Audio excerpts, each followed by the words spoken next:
Check, check, check, check.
Good morning, all, and thank you for being with us. We'd like to open up this morning's public hearing before the Commerce Committee.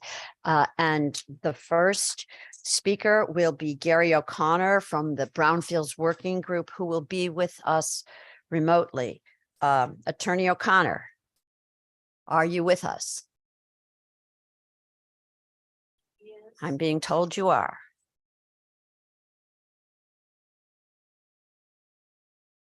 Somewhere out there in the ether.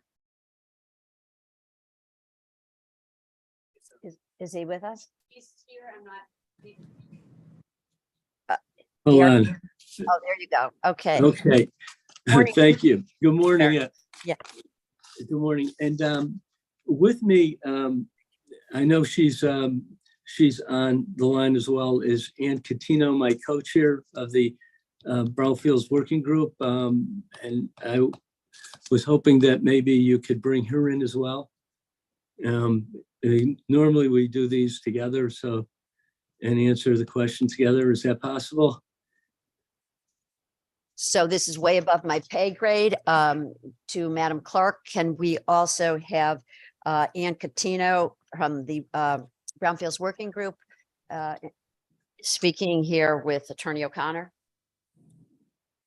If we can hear her through your computer, possibly. If not, we'll let you know. Try your best with whatever technology you're using, and we'll let you know if we can hear her. She's obviously in a different location. Yeah, she's in the waiting room of your waiting room. So I'm wondering if she could be tapped in. If not, I'll just continue. She's going to be promoted now. You'll share the screen. Just give us 1 second. Okay.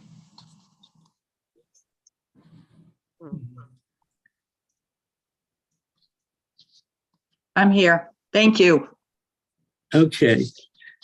All right. Well, members of the just administratively, excuse me, if you're going to speak, try to alternate, because you'll be grabbing the microphone and the photo. So you'll have to figure out how you two alternate, because we're not in control of that. Very good. Okay. I will open up, turn it over to Ann, and she'll turn it back to me. Members of the Commerce Committee, thank you for allowing us to testify today on behalf and in support of Raise Bill number 1092, an act concerning the acquisition and conveyance of certain properties by Connecticut Brownfield Land Banks. Ann and I have been co-chairs of the Brownfields Working Group for the past 17 years. And as you know, we've worked closely with the Commerce Committee in advancing the Brownfields initiatives. And, we're really quite proud of the fact that our Brownfield initiatives are second to none in the country. And it's largely the result of working in concert with this committee and with the General Assembly as a whole. So at this point, I will turn it over to Ann for some more background, and then she'll turn it back to me on the specifics. Thank you, Gary. Again, I'm Ann Catino. I've been chairing this with Gary for 17 years, and we appreciate all the efforts of the Commerce Committee, and we enjoy being your eyes and ears and working with you. This year, we are focused on making a more robust program associated with the land banks. We have seen incredible success with all of our programs relating to the municipalities.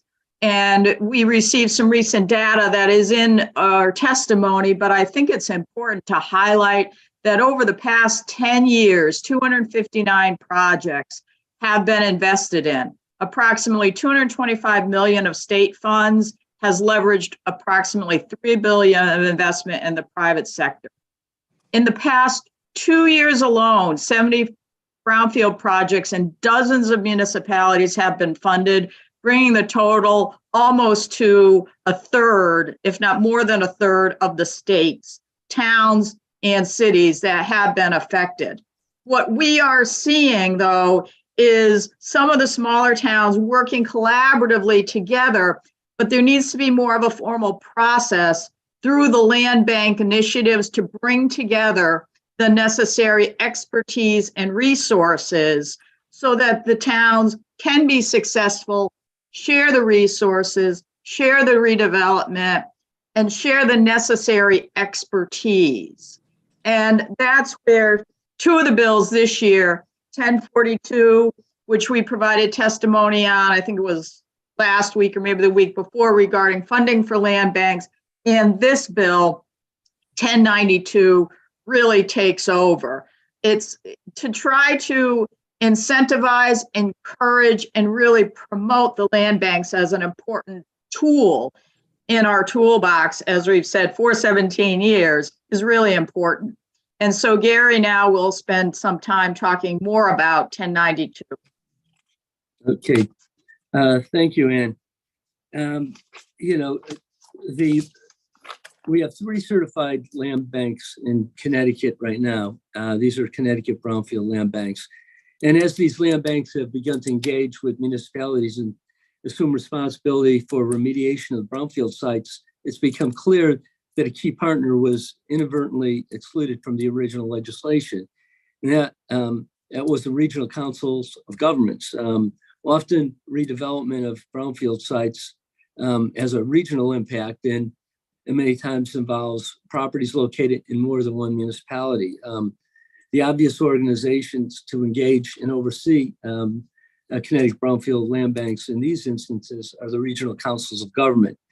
And the regional councils of government are the regional arm of the member municipalities located in their respective regional planning areas. And, you know, we're in the best position to coordinate these significant brownfield redevelopment projects.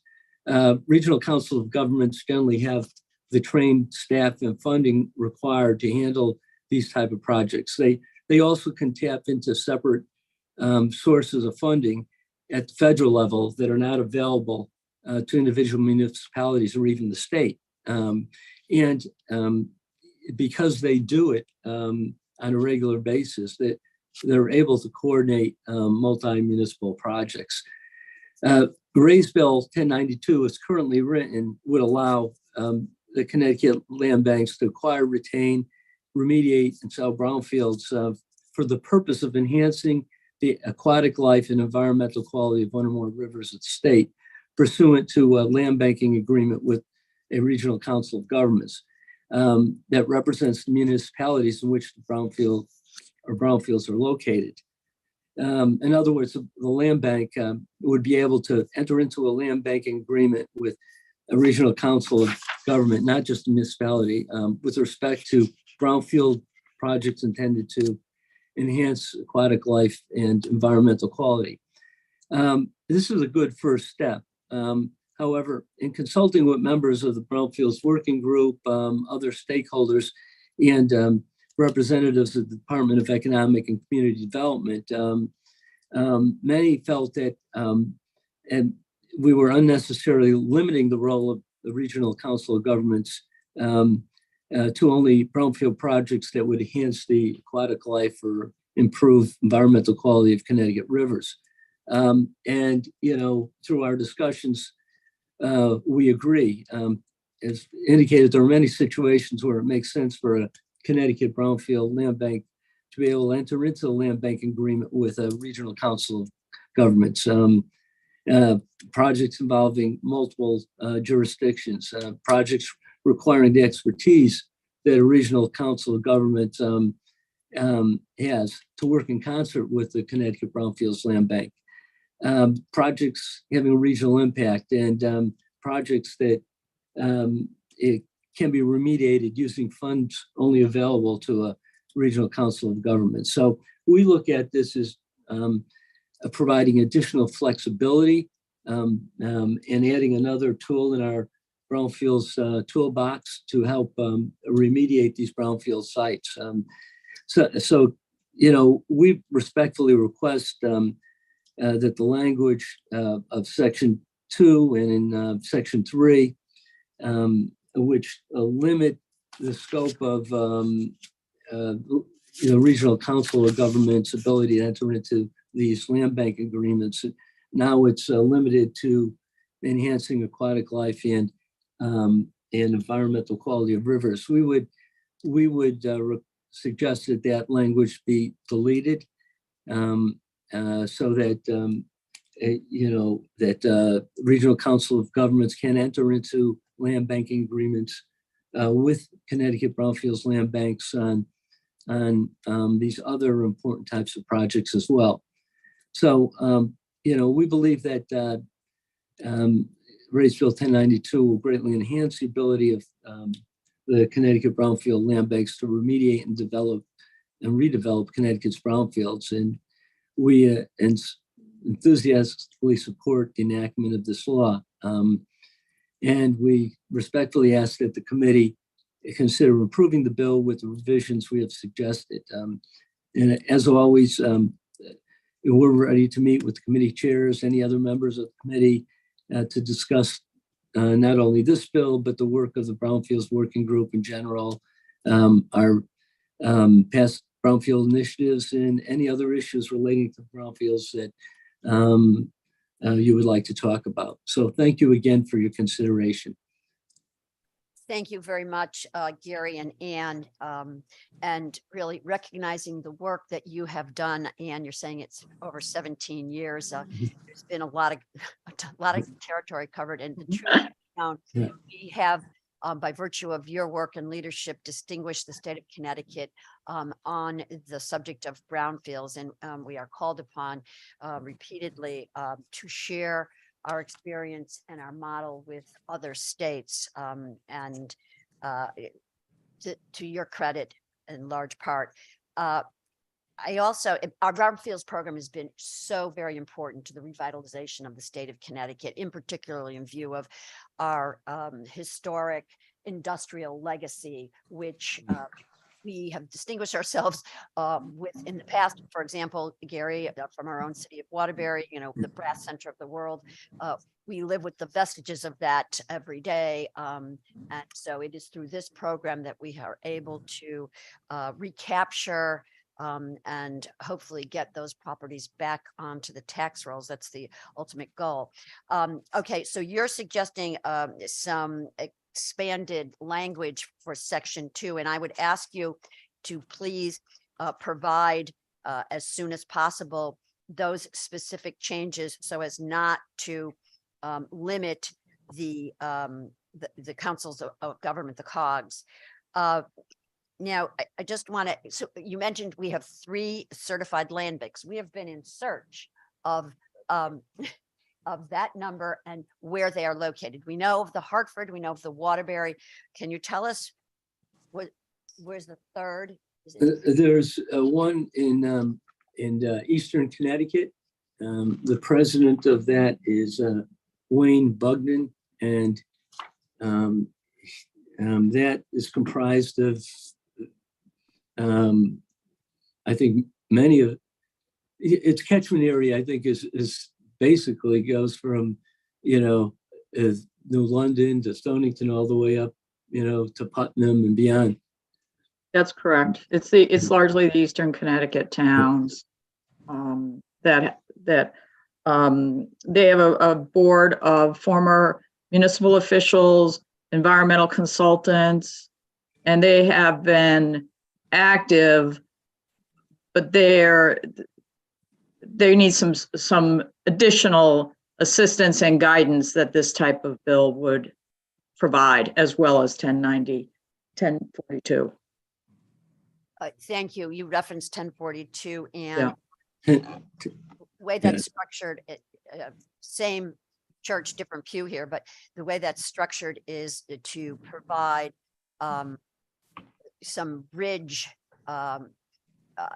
revenue seeding to begin to have those kinds of land banks scaled, and others that may not be able to. However, that would come right now through the brownfields funding. Can you comment on that? Certainly. It would be an application process, much like the existing application funding initiatives that would be open to competition, and it would require some matching funds to be provided by the municipalities.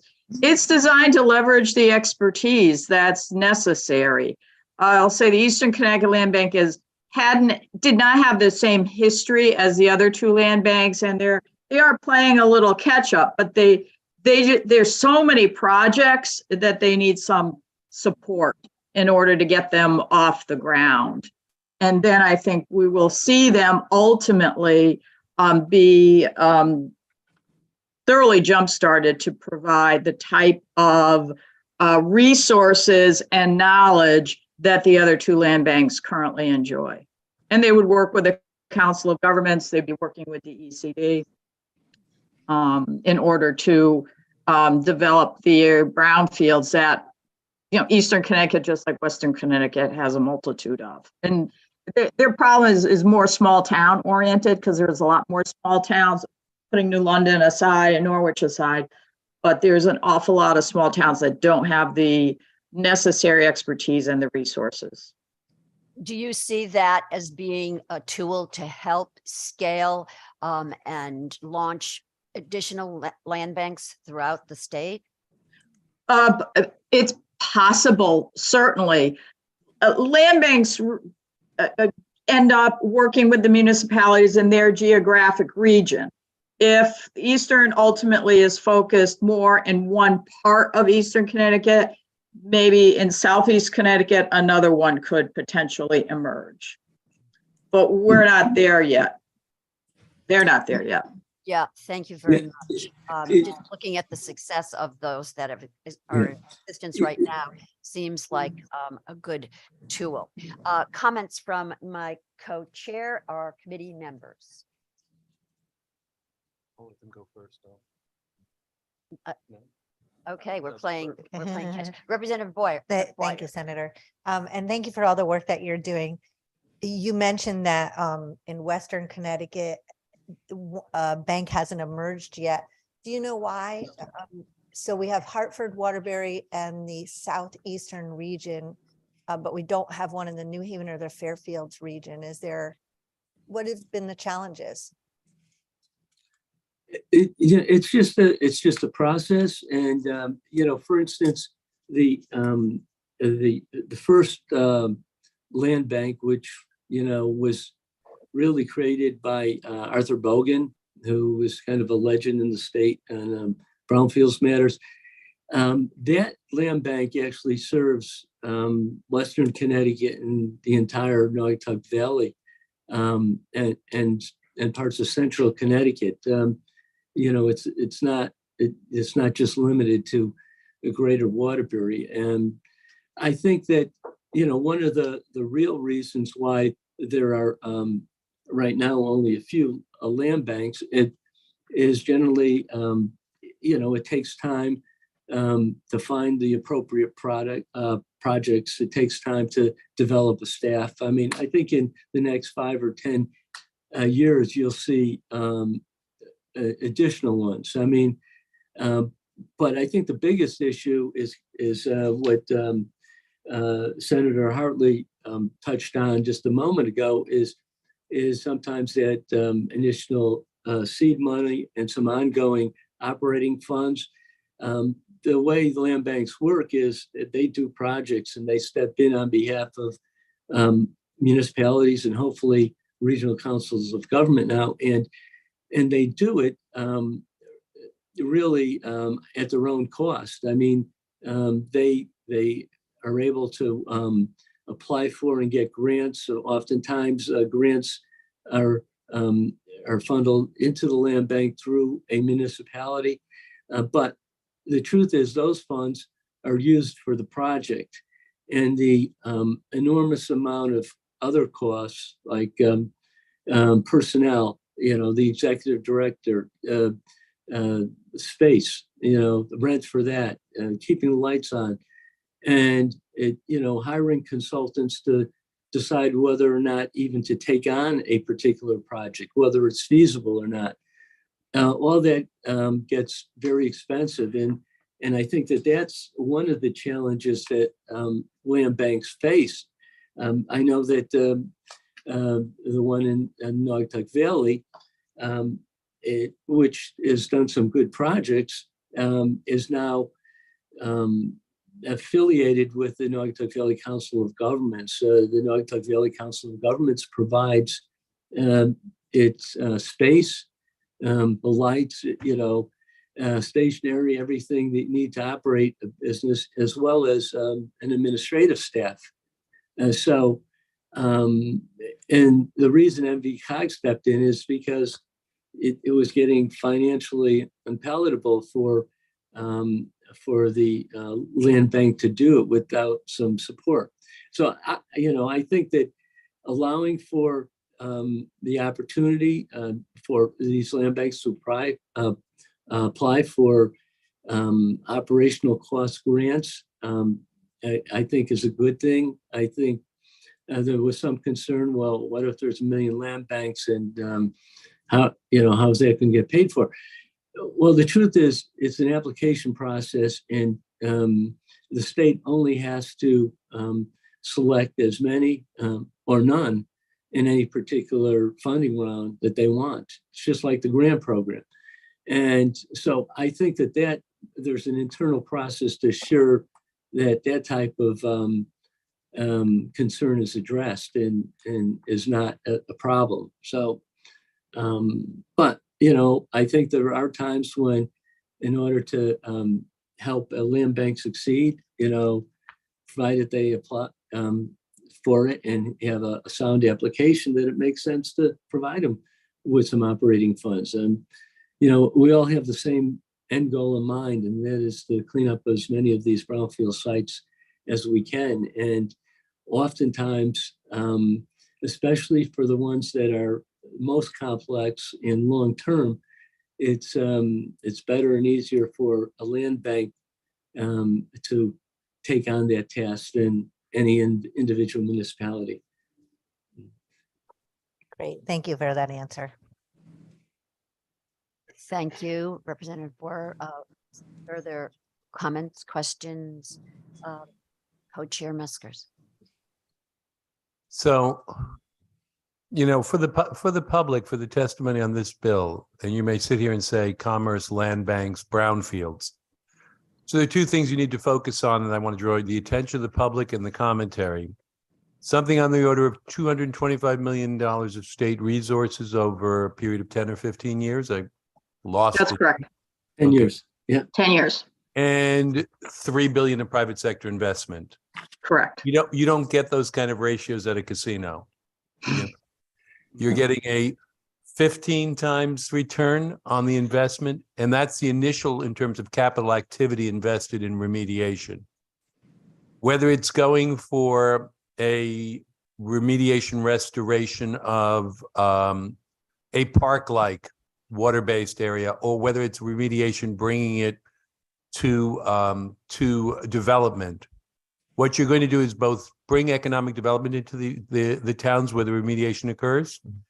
You're also going to improve, and this is where I get cheap as an ex-banker, is you're going to improve the mill rate, because you're going to bring properties back into economic activity and the assessments and the revenues for the towns. So it's a revitalization of both economic activity and mill rates, which is why we really need to be lean in and support that kind of ratio of public sector investment into private sector investment into economic activity. Along those lines, one of the bills we're bringing forward is to try to seed fund some of the land banks on the operational side, because we're talking 225 and 3 billion return initial, without the concept of the revenue stream from these salaries and jobs created in the remediating and in the future economic activity. And we have 3. That's appalling, given the number, the industrial history of the state. So standing up a couple of land banks to get the economic activity kick-started is supremely important. I think in our earlier testimony, our only question remained, there's about, I think, $26 million that we award through the land banks. And they're in small projects for the most part. Some of them are parceled out in 2 tranches because the projects are so big. I would suggest that over time, we're going to have to look to see whether we're allocating sufficient funds for brownfield remediation because of its stimulative effect on the economy. So I want to speak in strong support of that.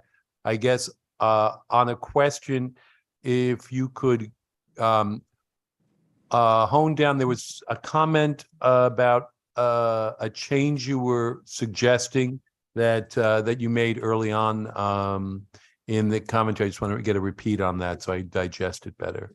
Sure. The initial language permitted brownfield land bank to retain, acquire, remediate, sell brownfields pursuant to a land banking agreement with the Regional Council of Government for the purpose of enhancing the aquatic life and environmental quality of one or more rivers of the state.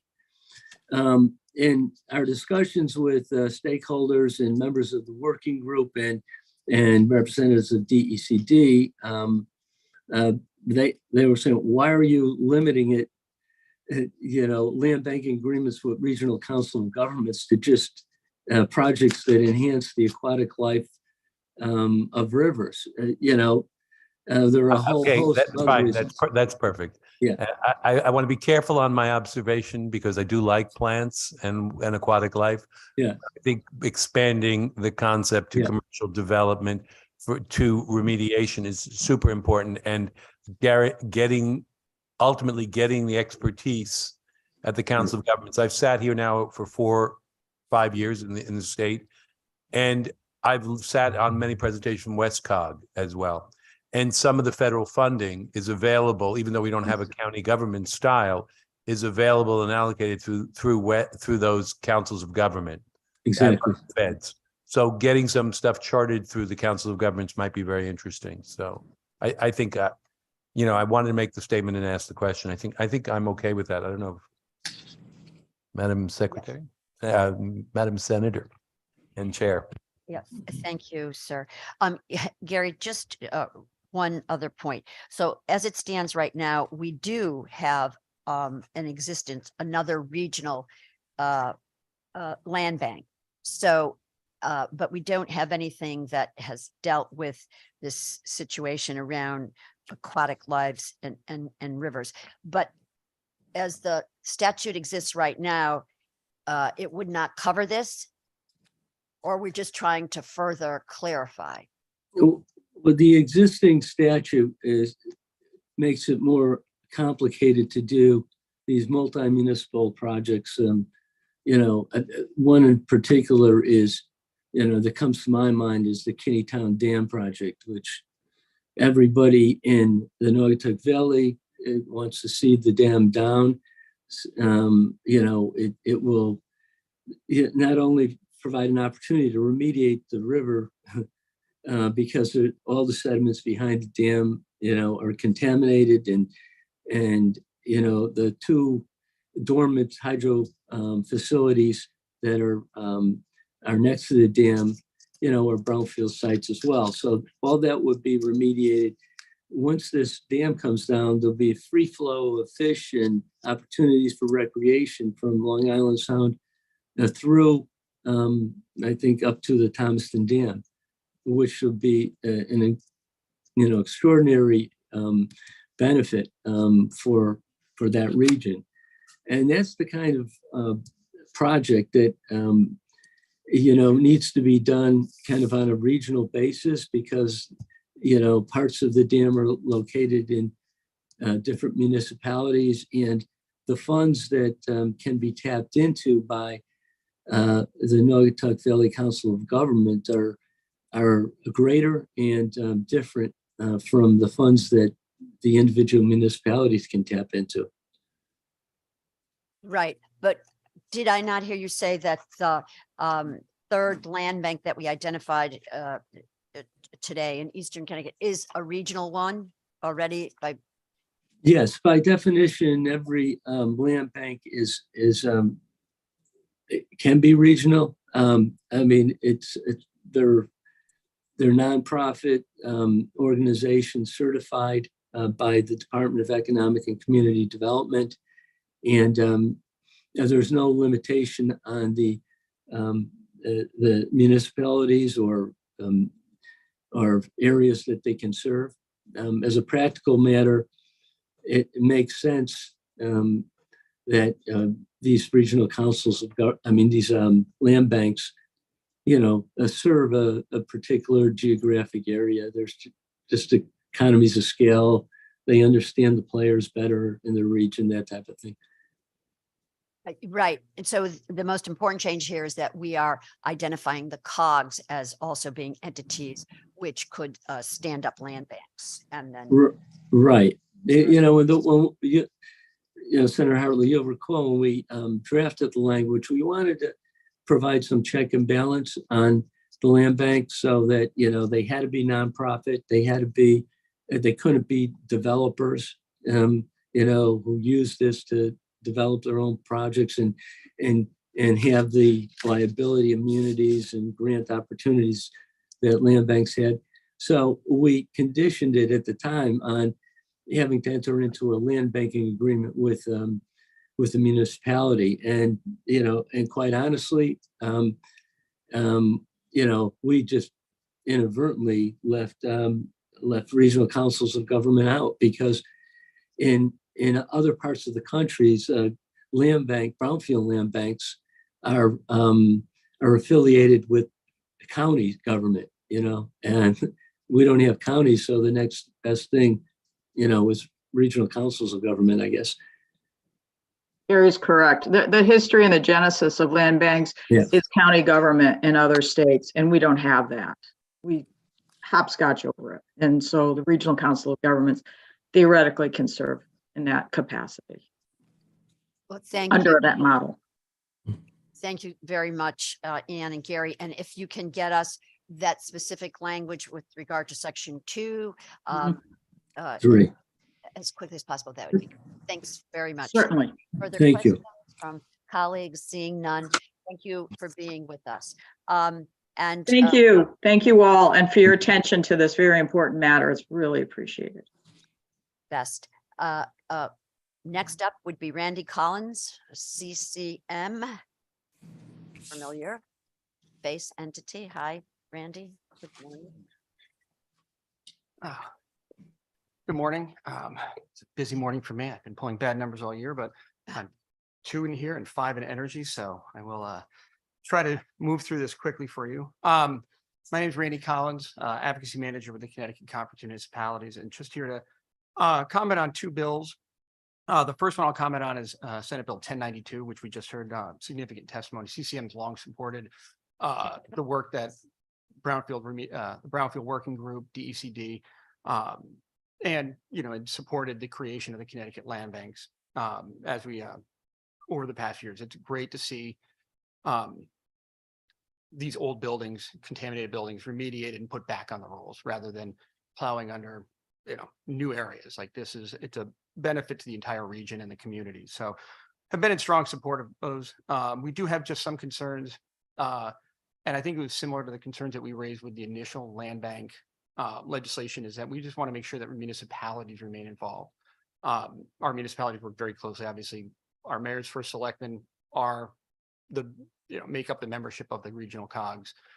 CCM works closely with them, but we would just say before a land bank or regional COG entered into an agreement over a particular piece, that we do look at getting consent from that host municipality to make sure that other municipalities are not making decisions that will affect a neighboring municipality that might be contrary to where they want to go. I actually talked with Gary this morning on my way over, and certainly would be happy to sit down and see if we can kind of come to acceptable language that addresses some of those municipal concerns. But certainly, can't speak strongly enough in support of moving the work that we do on brownfields forward. It's just an amazing opportunity that we've created over the last few years. The other one I wanted to speak quickly in support of was 6756, the State Historic Preservation Officer.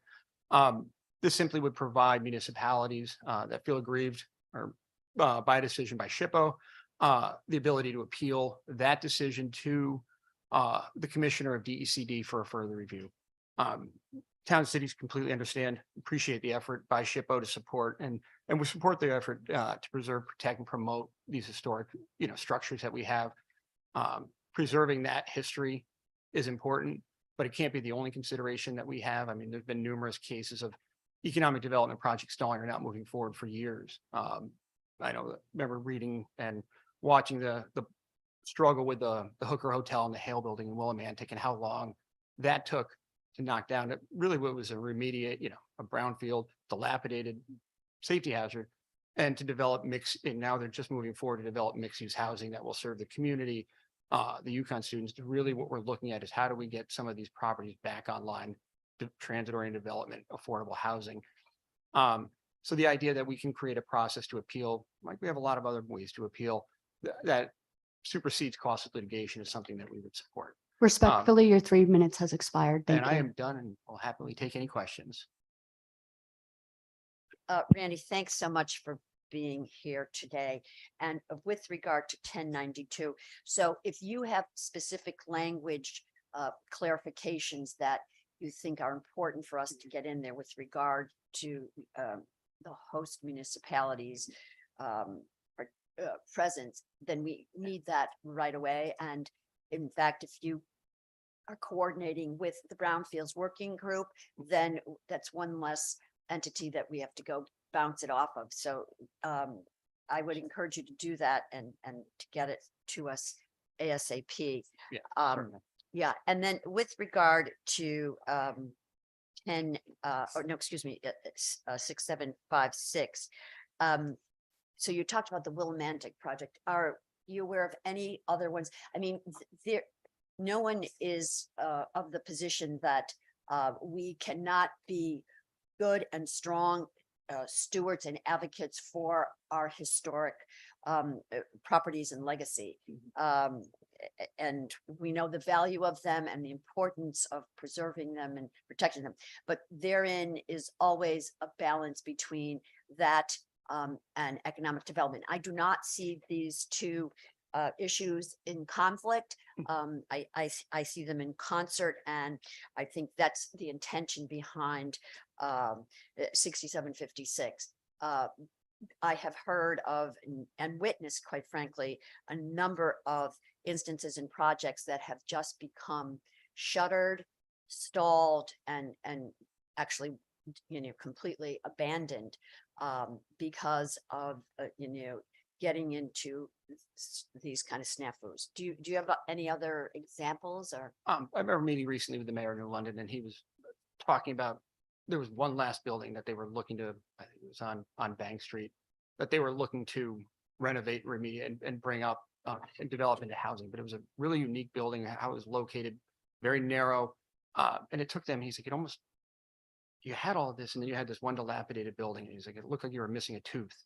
And he said, and it does, and it brings down the property value. So he said, it took a very long time for them to find a unique company that was able to come in and build on that. But he said, a lot of people looked at the historic nature and just were turned away and didn't want to enter into a potential legal battle over, a couple years of litigation. So I know that was one, and it just doing some quick research in Bridgewater, the town wanted to build a community center. There was a dilapidated wooden grange. The town voted overwhelmingly to build that 5 years to get, before that project went forward. So again, how do we strike that balance? And then, the idea of 5 years of litigation, there's going to be a lot of developers when we're trying to maximize private funds that are, I'm not going to sit on this for 5 years. I'll go someplace else, or I'll just build new and leave that existing structure, abandoned. As I said, they've become the brownfields that we're talking about. They're public safety hazards. Often we see the old mill fires burn. So I think it's balancing, preserving that nature, our historic nature, but at the same point, how do we move forward economically and look at affordable housing, which every single committee is talking about. And a lot of these buildings and opportunities, are that mixed use development that we're trying to focus on. thank you for appearing very much. Comments from my co-chair and colleagues. Representative Miskers.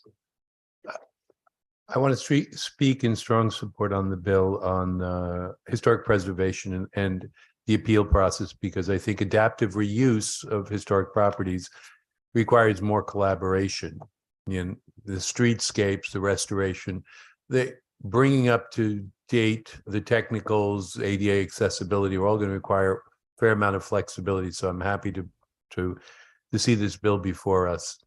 I want to look very closely. I respect CCM. but if you heard the commentary I made in relation to the funding of brownfields, I'm expecting the state, hopefully, to begin to lean in more heavily financially on brownfield remediation. And to that extent, while I want the municipality involved, I trust my friends at DECD and some of the state agencies at all to make sure that we collectively and collaboratively enhance the economic development of the state. And therefore, if we find the jewel in the crown in remediation and spend $5, $10, $15 million of state money to do that, I want to make sure that we're all agreed on the mixed and ultimate use of the property, so that the state's investment, as in our prior testimony, works out to be the ratio, which I'll repeat now until I die, of 225 million of state investments and 3 billion of economic in private sector investment, and therefore the activity. So we'll have to figure out. I'm very interested in the language.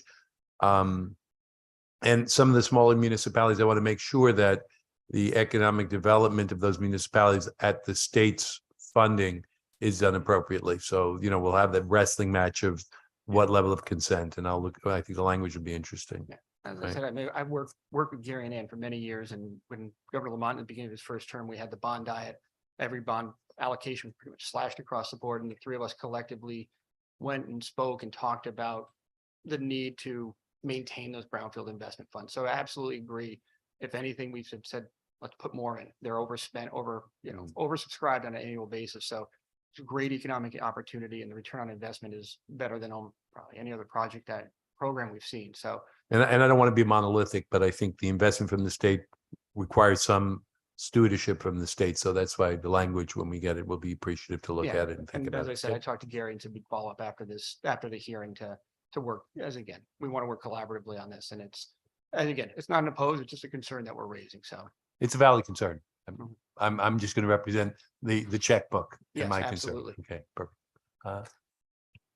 Thank you, Representative Mesker. Further questions? Yes, Representative Boer. Thank you. Thank you, Senator. I just wanted to piggyback on what Rep. Mesker said about the brownfield funding. I know we had the debt diet, but then we put it in the bond bill. So I would just recommend to anybody, which I know you always do, but for anybody else who's listening, if you would like to see more funding for this program, the place to testify is also the Finance Committee, where they'll be hearing the bond bill, because that's where the authorization is placed before it's allocated. absolutely. I spent a lot of time there. Thank you, Representative Boyer. Further questions? If not, thank you for being with us today, Randy. And we would now invite Eric Brown to be with us.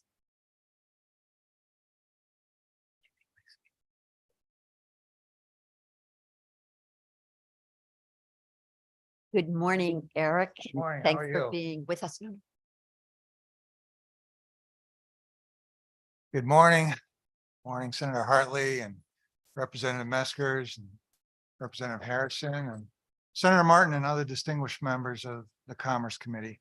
My name is Eric Brown. I am here in the capacity of a retired citizen, but one who spent pretty close to 30 years up here working with this committee, the rest of the legislature, and manufacturers on a wide, and brownfields, on a wide variety of issues. And I'm here today to testify in strong support of House Bill 6755.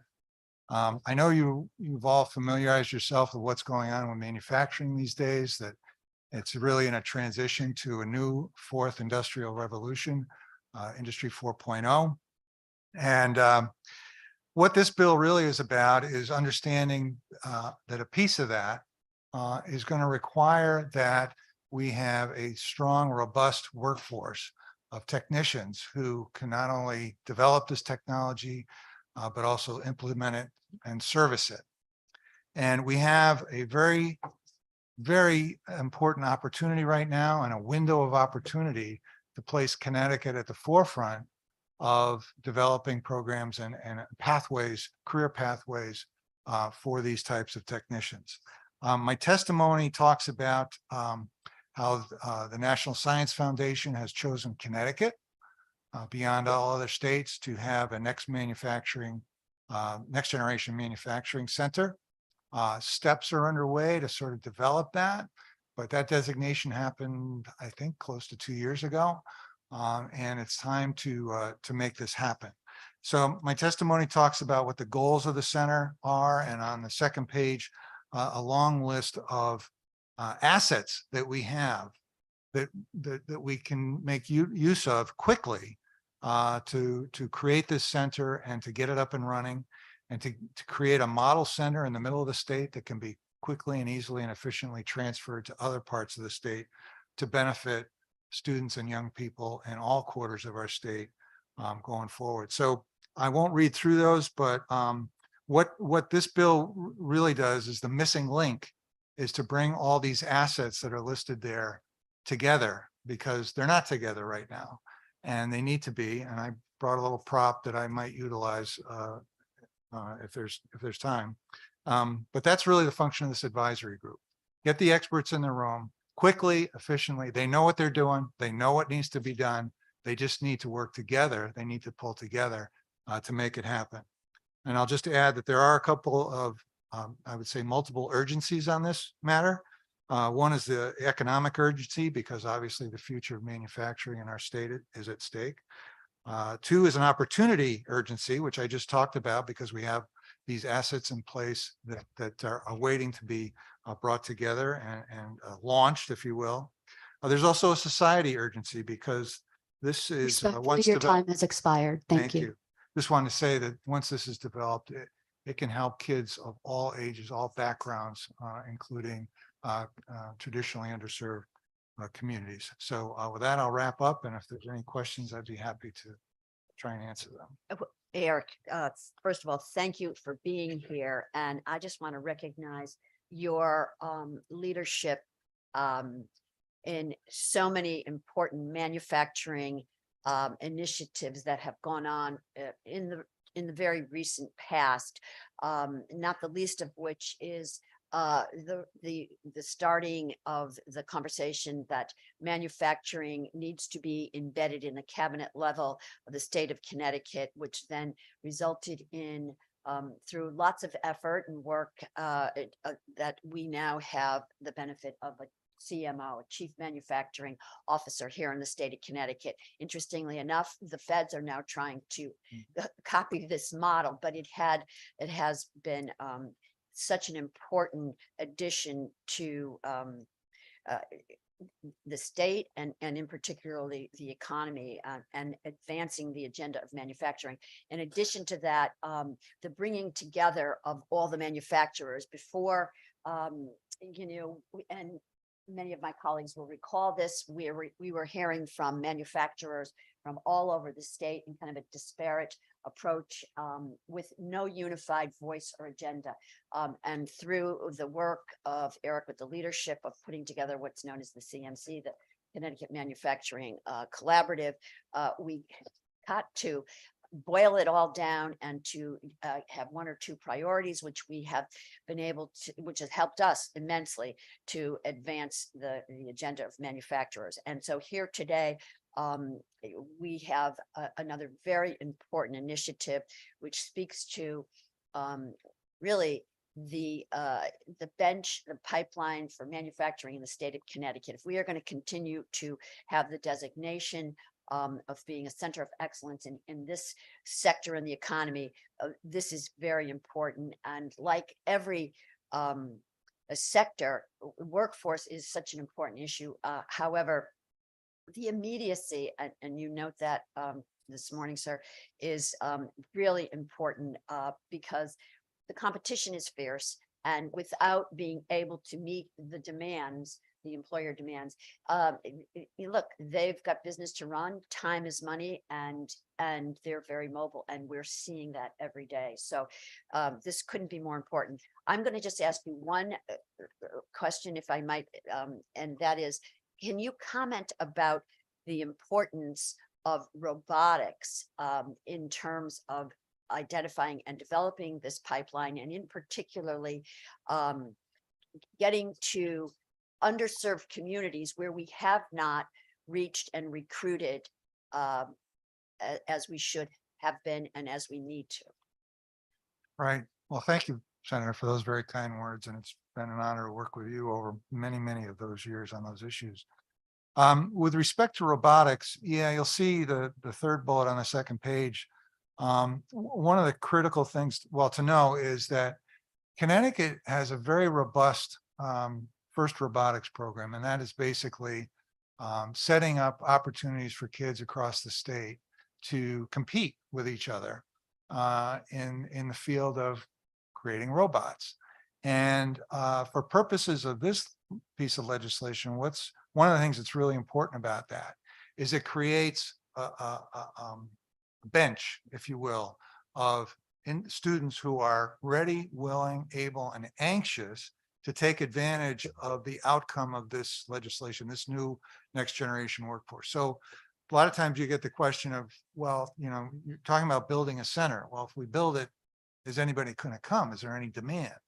And certainly we need to work, continue as we have in the past, to educate parents, students, schools, school counselors, et cetera, on the opportunities in manufacturing.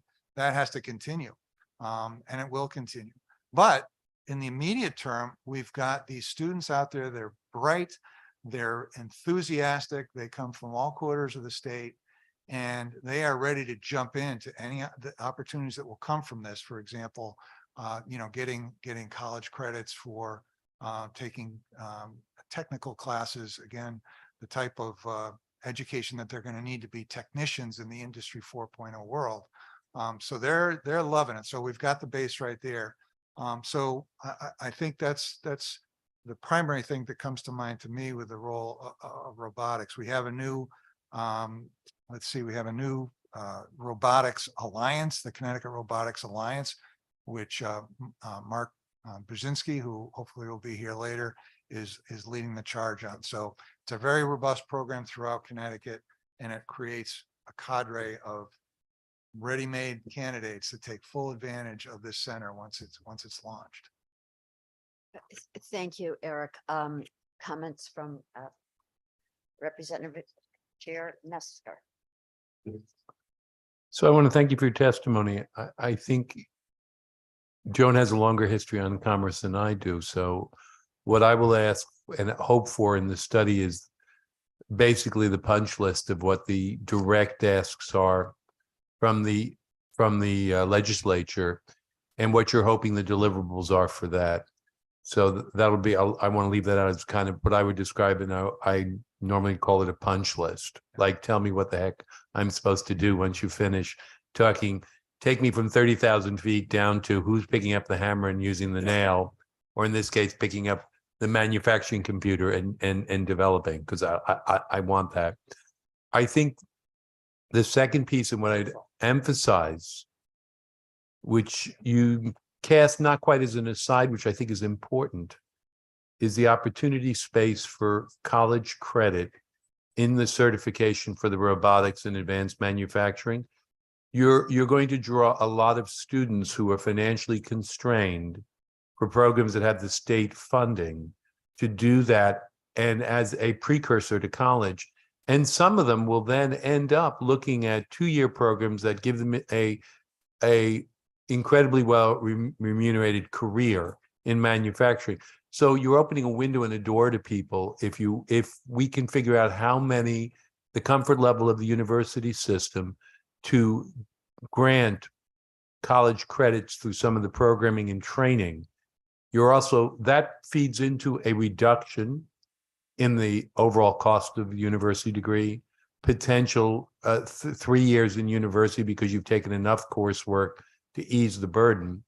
So you might find a whole host of interest from driven from economics to career opportunity. So I would put a big emphasis on the types of training that prepare people for jobs that could also dually get them college course credits. I think it'd be incredible. So those would be my thoughts, and if you have any comments on that.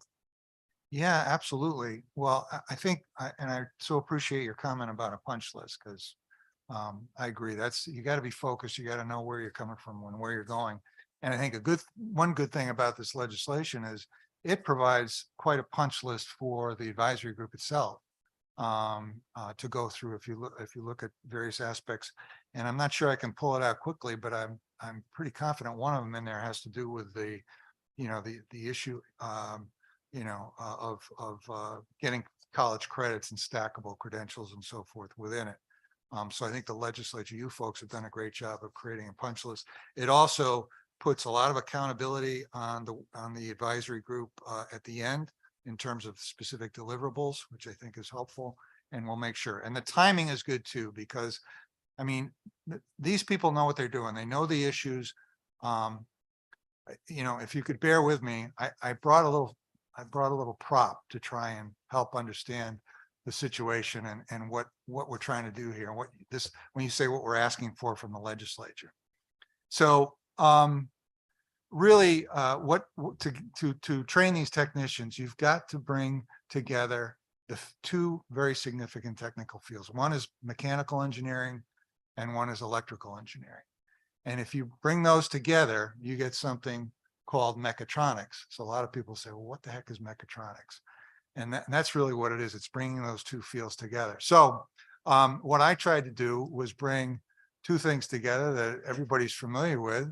If the potato was the electrical engineering and the zucchini was the mechanical engineering, what you're looking at here is really the field of mechatronics, or as I call it, a zucchitato. And what you have to sort of think about is the world of manufacturing is now realizing in I 4.0, in order for that to work, in order for it to thrive and get the most out of it, you're going to have students, technicians that have been raised and nourished on a daily basis with zucchitatoes or mechatronics. So you can say, well, how do we make that happen? I mean, this doesn't look very appetizing. How are we going to get people to eat this and go into mechatronics? So you come up with something called a zucchini stew. And the federal government, through the National Science Foundation, has looked at Connecticut and said, that's the place. That's the place to make the zucchini stew. Why? Well, for one thing, you've got a huge kitchen. You've got a 44,000 square foot kitchen out at Tunxus Community College. You've got private sector industries that are going to buy the pots, the pans, the ovens, all the equipment that you need to make that center what it needs to be. And then you've got all over Connecticut, you've got the best, potato farmers here. You've got the onion guys here. You can find squash in Connecticut like you can't find anything else. We want you to make it in Connecticut. So you've got all these people making the equipment. They've got the equipment. They've got the food. They've got the resources. There's only one problem. Nobody knows what zucchini stew is, how to make it, what to do. And so the purpose of what this bill does is asking you to, in a formal way, bring those resources together, all those assets, and say, by January 1st, you need to figure out how to make a zucchini stew and put it in place. And so I hope maybe that's kind of helpful. I hope, but anyways, that's my effort to respond to your question about, at this point, what are we asking from the legislature? It's not money. It's not anything except to bring all these wonderful expertise. We've got visionary experts and people in education, and they just need to get together and say, how do we make this accessible and edible and attractive to students all across the state? Eric, thank you for your analogy and your entertainment. I will say that I think got everyone's attention. So when we think of this bill, we're going to think of zucchini. But your message is loud and clear, and in particularly with the ability to continue to distinguish our sector on a national level, also with foundation and national science funding and the like. Representative Cheeseman. Thank you very much, Madam Chair. Thank you for being here today. And Two things. First of all, and this may be as much a comment to the chairs as anything else, I see in the list of people to serve on the task force, a coordinator of counseling and career pathways for a public school system. And I think it's important that the counselor who's included, I hear a lot from my local manufacturers like EB. Their focus is almost solely on sending kids to college. And we have to have someone who is going to be looking at those non-college oriented pathways, because this is so important. There has to be that openness to direct that as a career path. And that gets me to my other point. Yeah, I was delighted to hear you mention FIRST Robotics. I think that's a great training ground. But how important it is to really be as far down the food chain school-wise as we can, particularly in the elementary schools.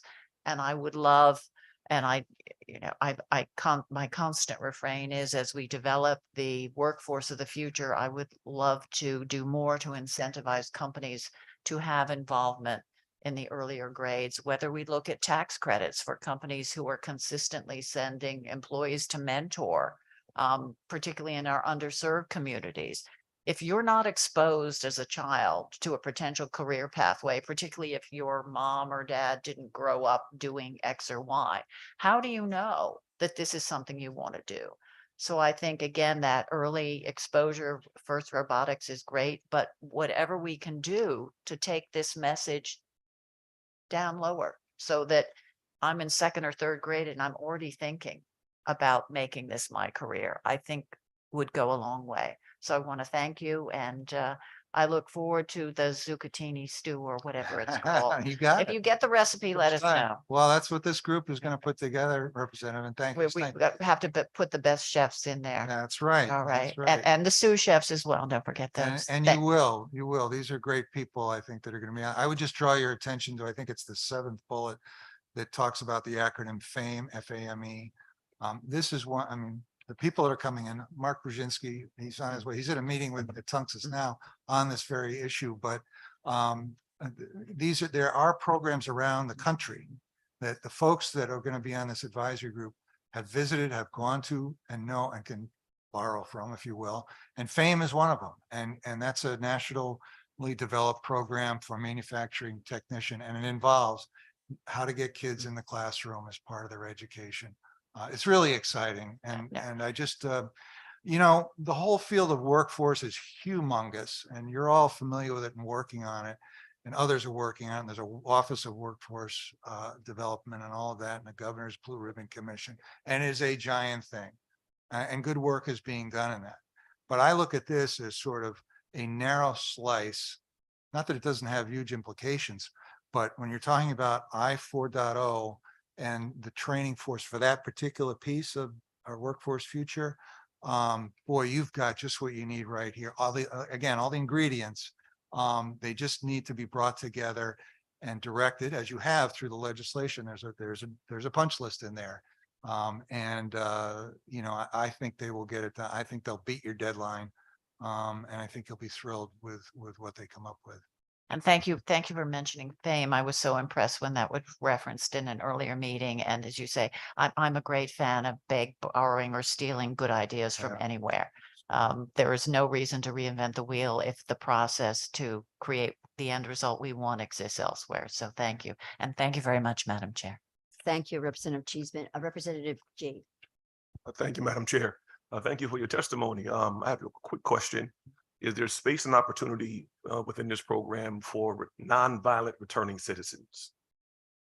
Absolutely. I think these, the system when it is set up is what we're going to need to do is recruit people who are interested in doing this stuff. They do need to have some academic capabilities and strengths, but they don't have to be all stars. What they really need is motivation, interest to at least try it. And I think it's mentioned in the legislation and elsewhere here. What the intention is to start at Tunxus to create what I think of as like the gold standard model. And then part of their task is to make sure that model is easily transferable to other parts of the state as well as the country, but we're focused on the state. Current workforce opportunities are really challenged in terms of both incarcerated populations, I think, urban populations. There's not a lot of these centers, these technical high schools. I used to be on a technical high school board. There's not a lot of these centers that are easily accessible to urban communities. And a big part of this is to say we've got to pull those in. We've got to make this accessible to all communities across the state. And I know of no reason why formerly incarcerated people would be excluded in any way, shape, or form. Thank you for your answer. Thank you, Madam Chair. Thank you, Representative G and Eric. But just a comment, if I might make, that's a very important question. And we actually, a year ago, stood up, and it's now just putting the lights on what's called a vocational village, which will give the opportunity for re-entering individuals to actually get national credentials and certification to come out job ready with a skill. And so there is, I think, every opportunity, as Eric responded, to begin to connect those graduates, re-entering individuals to this kind of a structure. So it's just connecting the dots. And as you point out, Eric, we've got a lot of the pieces in place. We need to harness them and, deliver that punch list. So thank you very much, all. Further comments or questions from committee members? Thanks very much for being with us, Eric.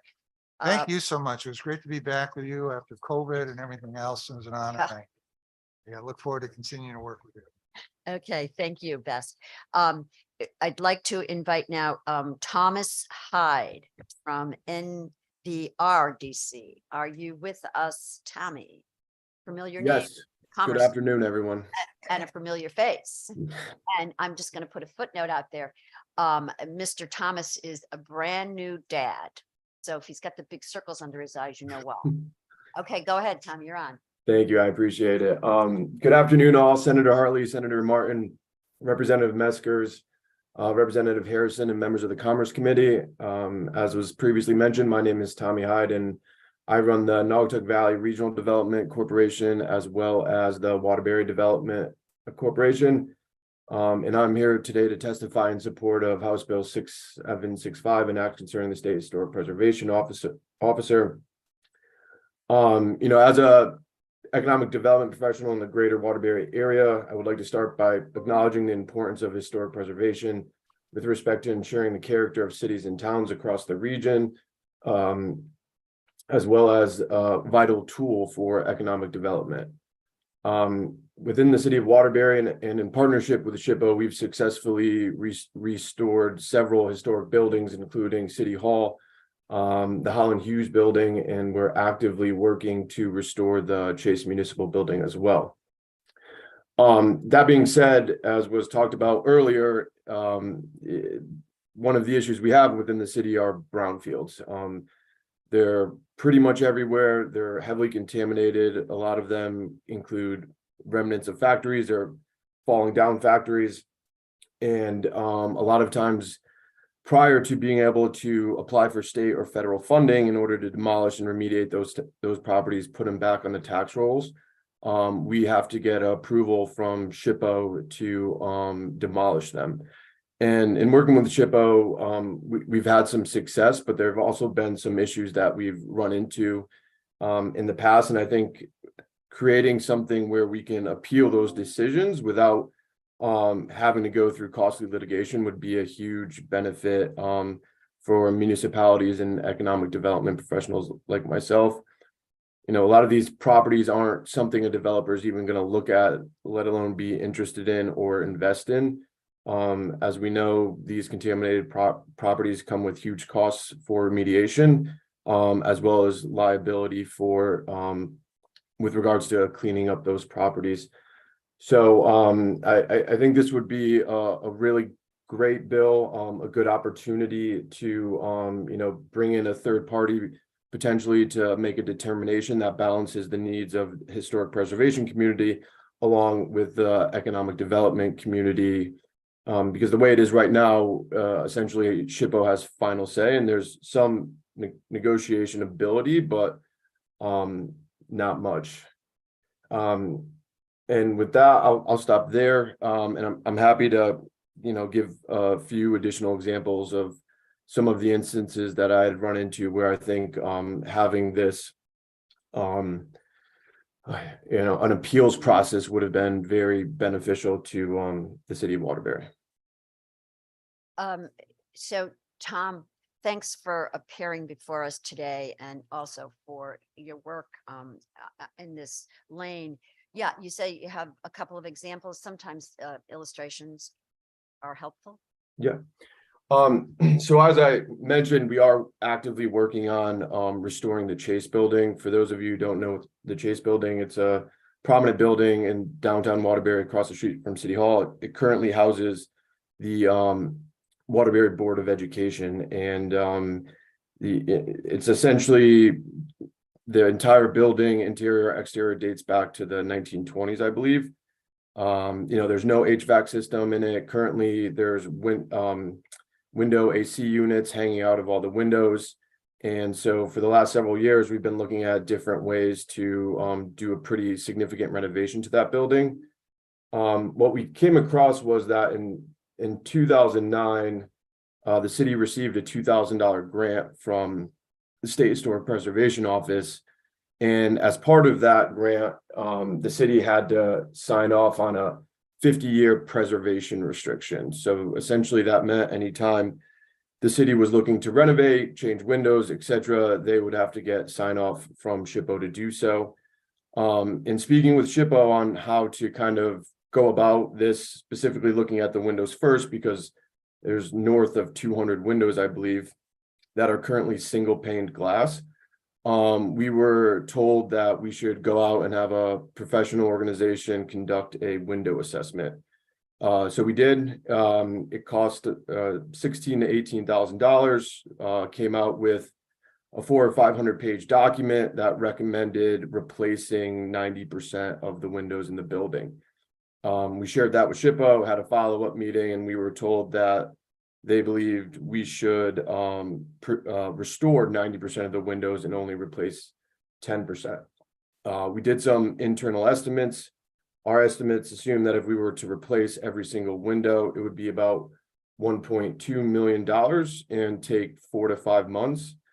If we were to restore every window, and by restore, I would mean physically removing it, boarding it up, shipping it to a facility to restore these wood windows, shipping them back, installing them, and then installing a storm window on the exterior of that.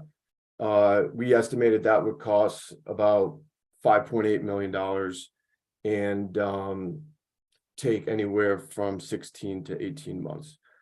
So, and the interesting thing about this is typically when you apply for state funding for these types of projects, you do have to get SHPO sign off, rightfully so.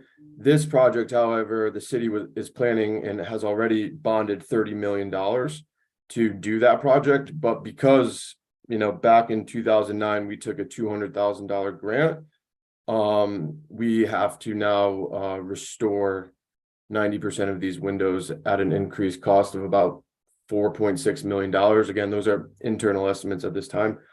So we've been working with SHPO to see if we could utilize historic tax credits. Historic tax credits are capped at about $4.5 million if you qualify for all of them, and they do offer up to $2,000 grants. So essentially, the SHPO funding would just cover the windows, the increased cost of the windows, excuse me. And the rest of the renovation would be borne by the city. So as I mentioned, that agreement dated back to 2009. Another property we have in the city is 835 South Main Street. In 2010, the city took over 835 South Main Street. It's an old industrial building. It had been abandoned since since 1998 or 2000. The city took it over with the idea to demolish it and remediate the site. We had reached out to SHPO in both 2010 and 2011, and requested to demolish the building. We received 2 letters from them, each year, that essentially said there was no historic significance to these buildings and we can demolish them. Fast forward to last year, as we were preparing to apply for a CIF grant to finally take this building down, we reached out to SHPO to give them a heads up that we were applying for the CIF grant. We estimate that it's going to take about $6.2 million to demolish the structures on the property and remediate it. We'd sent SHPO those letters from 2010 and 2011, and their response to us was that those letters are only good for 3 years. So that was obviously a little bit frustrating. We ended up negotiating with them and have been working with them to figure out a way to demolish the building. And essentially what we ultimately agreed upon was the city would have to set aside $150,000 of their own monies to do some sort of historic restoration process, or do a separate historic restoration project somewhere else in the city. I'm not sure if I'm able to share my screen, but if I can, I do have a few pictures of this building that shows it's essentially collapsing in on itself. It's a huge safety hazard for basically everyone. It's located in one of the poorest census tracts in the state and maybe the country. And, you know, it's really in a state of disrepair. So I don't know if I can share my screen or show pictures, but I'm happy to do so if the committee would find that interesting. The clerk informs us that you can do that. Absolutely.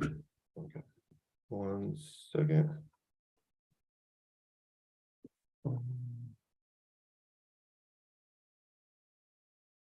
Can you see that? We can now. Yeah, so this is the building. As you can see, this section of it, you know, the roof's completely gone. The 3rd floor has caved in on the 2nd floor, and which has caved in on the 1st floor. These pictures were taken 4 or 5 months ago. I mean, I'll just skip through. Let me know if you'd like me to stop anywhere. But, you know, it borders the river. As you can see, there are residential properties surrounding the entirety of this. And for those of you who know Waterbury and the Animate property, that's actually located right across the street, which is another huge brownfield redevelopment project we're actively working on. So, you know, my thoughts is setting aside $150,000 to tear down this building didn't really make a whole lot of sense. We know these are extremely costly to remediate, to demolish. There's no one in the private sector that has asked us or contemplated taking this over. And, you know, we're happy to do it, you know, and we are doing it, and we are working with them on other projects to spend that $150,000, and we've identified a couple. But, you know, it just didn't seem like it made sense considering the state of this building. And we have another property on Freight Street. It's a 20-acre site. And similarly, we had to set aside $50,000 to take down about 8 buildings and $75,000 to take down a 9th building. So, yeah. So Tommy, I'll stop there. Yeah, thank you. Pictures are worth 1,000 words. As we all struggle to revitalize our urban centers and any other properties throughout the state, get them back on the tax rolls, and in particular, as you point out, the census tracts such as the south end of Waterbury that have been long neglected and underserved. Are there questions from my colleagues? Yes, Co-Chair Meskers. So I was going to say my eyes are glazing over, but I thought that was a painful analogy. And then I was going to say, let's cut to the chase. And I thought I would just walk out of the room. So on the Chase building per se, You're being asked to restore single paned glass. Is that what the request was? Yeah, and then add a storm screen on top of that. To provide for insulation, presumably. Correct. Okay. And the funding of that was going to be provided by the state, or that was something you were supposed to find the money for? Well, so the city has already got a bond authorization for $30 million. That includes the windows as well as an extensive interior renovation. Right, but those were new windows versus the 1.2, so that's my question. Well, the new windows would have cost about 1.2. Right, and my question was that money coming from the state in addition to the 30 million that the town had already bonded for? No, so we were not planning on going after state historic tax credits for this project until the cost increased due to having to replace all the windows. Okay. It was strictly going to be the municipality. So I guess that becomes the ongoing question about historic preservation and adaptive restoration, which to me, we need to move the state forward. Your pain is my pain. Coming from Fairfield County, where I'm not happy with the tax rates and tax impact, I need the rest of the state to be economically revitalized. And delays in restoration and recovery of our tax rolls and economic activity is as expensive and painful for me where I sit as it is where you sit. So I think the idea of streamlining the process and the procedure and having an authority that looks at the ultimate cost and the delays in restoration are very important. So I'm glad you didn't go any further in your testimony because you overwhelmed me. And I think you made a very good point. So I don't think I have any real questions. I just wanted to bring it to the attention that, these costs are going to be borne by all of us. So we need, while I appreciate historic preservation and I appreciate the state's role in it, we have to figure out the healthy balance. And I'm not hearing that in your testimony. So thank you very much, Tom. Thank you, Representative Meskers. Further comments or questions from colleagues? Seeing no hands. Thank you for being with us, Tommy. Appreciate your testimony. We'd like to invite John Cattling from the Alliance of the YMCAs next.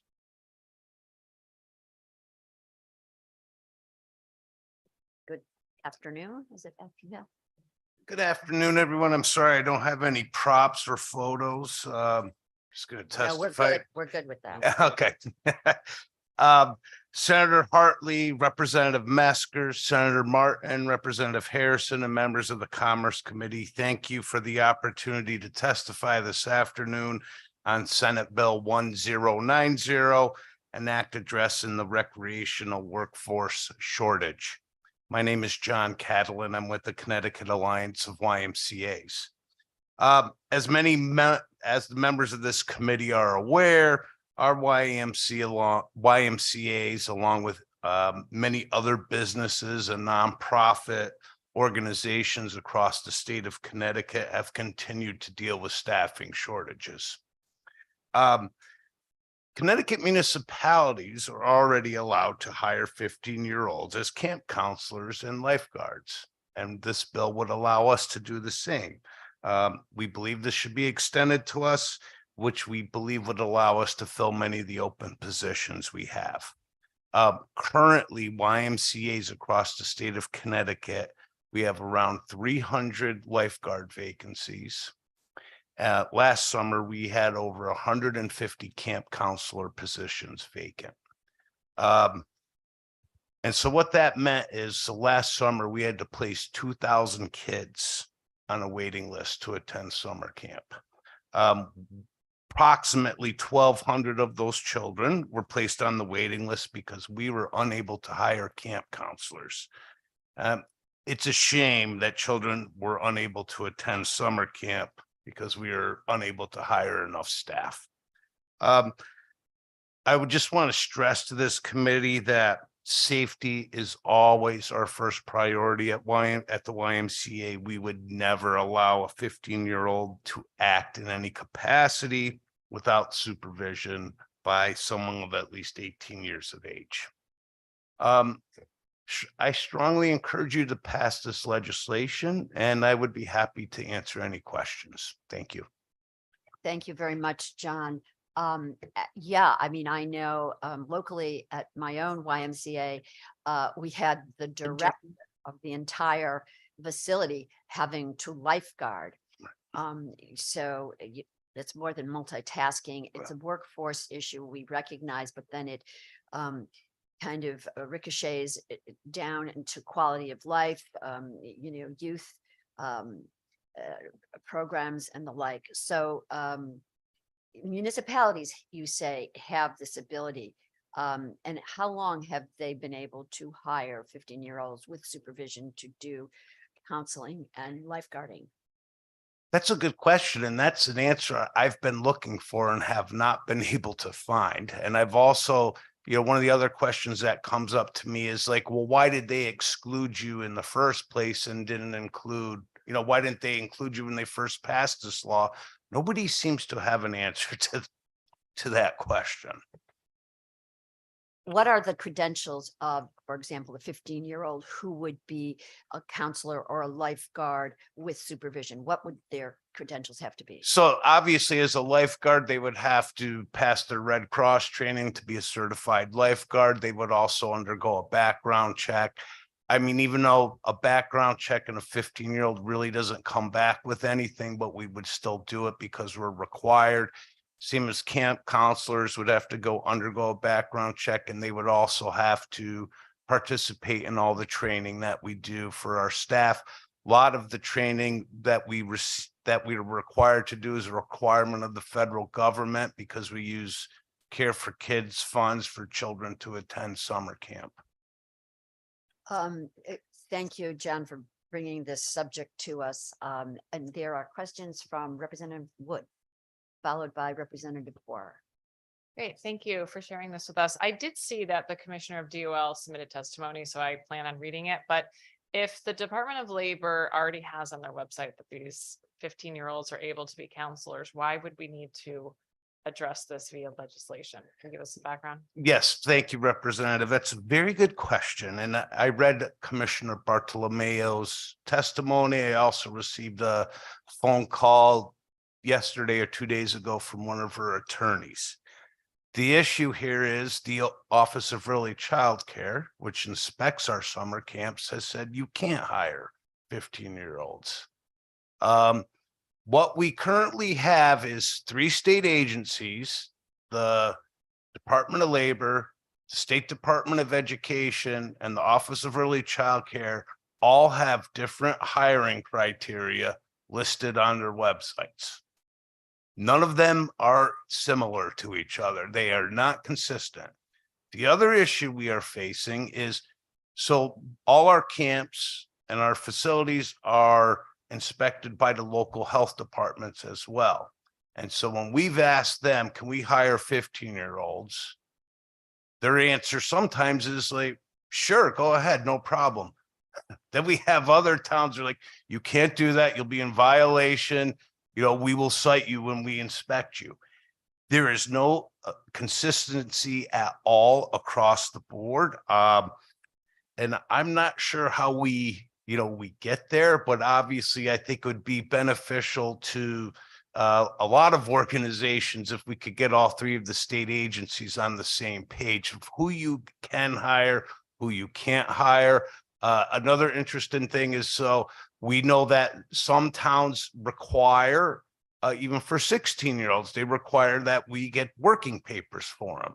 State law says nothing about requiring working papers from a school for someone to go work at one of our YMCAs. It's only required, I believe, to be a caddy or work in a restaurant. But there are some towns that are telling us you need to get working papers. So it is all across the board, all across the state. Yeah, thank you for clarifying. It sounds like this bill would help with some of that clarification. I mean, I'm just going to state that I'm very supportive of us finding a solution to this. I mean, these types of jobs are helping build great foundation for 15 and 16-year-olds. And obviously with the staffing shortage around the state, and especially denying kids access to summer programs, I think is a major concern. So thank you for bringing this to our attention. Thank you. Thank you, Representative Wood, Representative Boer. Thank you, Senator. Oops. That was excellent conversation. So would it just be lifeguards and camp counselors, or were there other positions that you were looking? We were looking for lifeguards, camp counselors, and also our child watch programs. So most of our Ys have a child watch program that when a parent shows up to the Y with their younger children and wants to, leave them in a safe environment while they go work out, that we could have, 15-year-olds in there as well. But that would be what we would want to limit it That to. sounds very reasonable. And then I'm just curious about the lifeguards. Is it because of the pools that you have at the Ys, or do some Ys take the children to the beach or to public pools? I think most of them, we have the water facility, the pool or whatever, right on site.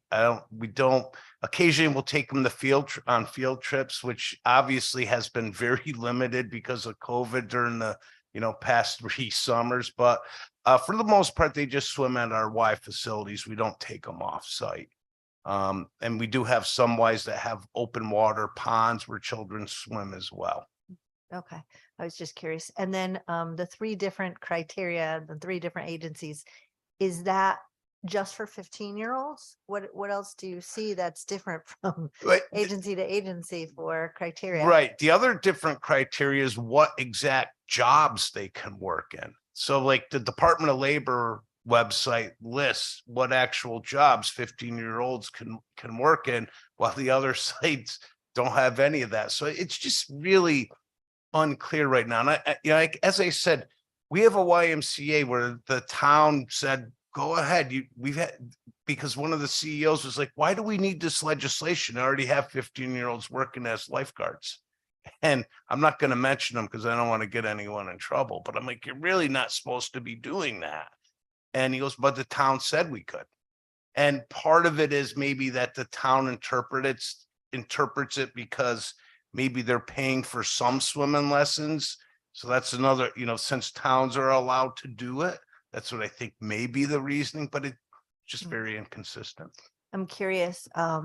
We have youth employment funding that goes to municipalities. I'm wondering what that criteria is as well. That might be a 4th Right. set of criteria, because clearly we need to be in alignment so that we can get our young adults employed. Right. As Representative Wood met, it's such a good foundation for them, right? And it builds Right. confidence, and it helps them put money in their pocket, Right. and it, teaches them job skills. I think there's a number of positives to allowing 15-year-olds to work. And, as someone who has a 3rd child about ready to turn 15, I want her to start saving money for college, obviously, which is always helpful. But I just think it gives children a great foundation. They're not really children, they're young adults at 15. Gives them a great foundation to move forward in society. And I can tell you, the gentleman that Senator Hartley mentioned, basically all of our CEOs and staff, upper staff or senior staff in the YMCA's all started off as camp counselors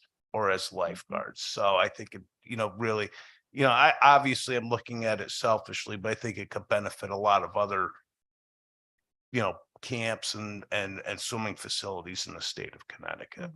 Great, thank you. Thank you, Representative Boer. For clarification, John, so with regard to the supervision, is it a 1-to-1? So you have a 15-year-old, who's going to be lifeguarding. What's the supervision? Give us an example. All right, so we're required by state law that for example, a lifeguard, there has to be one lifeguard in the chair, and then one other lifeguard has to be roaming the pool and looking at the pool.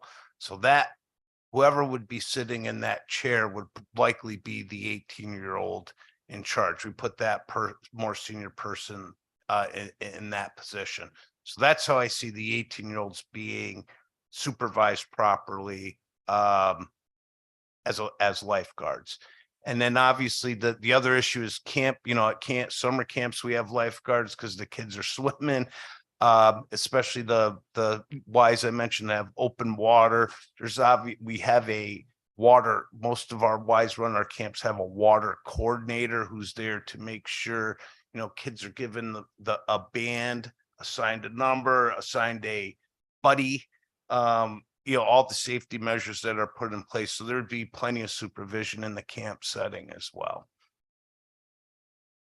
The child watch area, that's your third. Right. So the child watch area, we'd always have, you know, it's usually no more than a few children in that room. So it would be someone of 18 years old would be in there along with perhaps the 15-year-old. And that might be a more difficult ask, just, you know, if they're in school, but, you know, I'm thinking the possibilities during the summer that they could work in that child watch program. And this wouldn't obviate the need for papers on a local level. You talk about working papers. I don't think it should. You know, the Department of Labor, clearly their information they post clearly states the only thing you need working papers for is to be a caddy or a work in a restaurant. However, towns have interpreted it in a different way. I mean, I know I have one of my friends, their child works as a camp counselor in the town I live in, and it's the municipal camp, and the municipal camp requires working papers from the school. And my friend was talking to me about it. I'm like, they don't need to have working papers to do that. So I'm not quite sure why they're asking you. So yeah, as I said, not only is there discrepancies with the 3 state agencies, there's discrepancies amongst the municipalities in the state on how this is supposed to work. And lastly, I know that we've done some investment on a state level to providing free swimming lessons. Yes. And I'm expecting that perhaps enrollments will increase. And that's obviously our goal, because it is so important from a public safety perspective, because all too often in the summers we see some very sad circumstances that happen because youngsters haven't been exposed to swimming. Right. Yeah, obviously the lifeguard shortage could impact that program as well.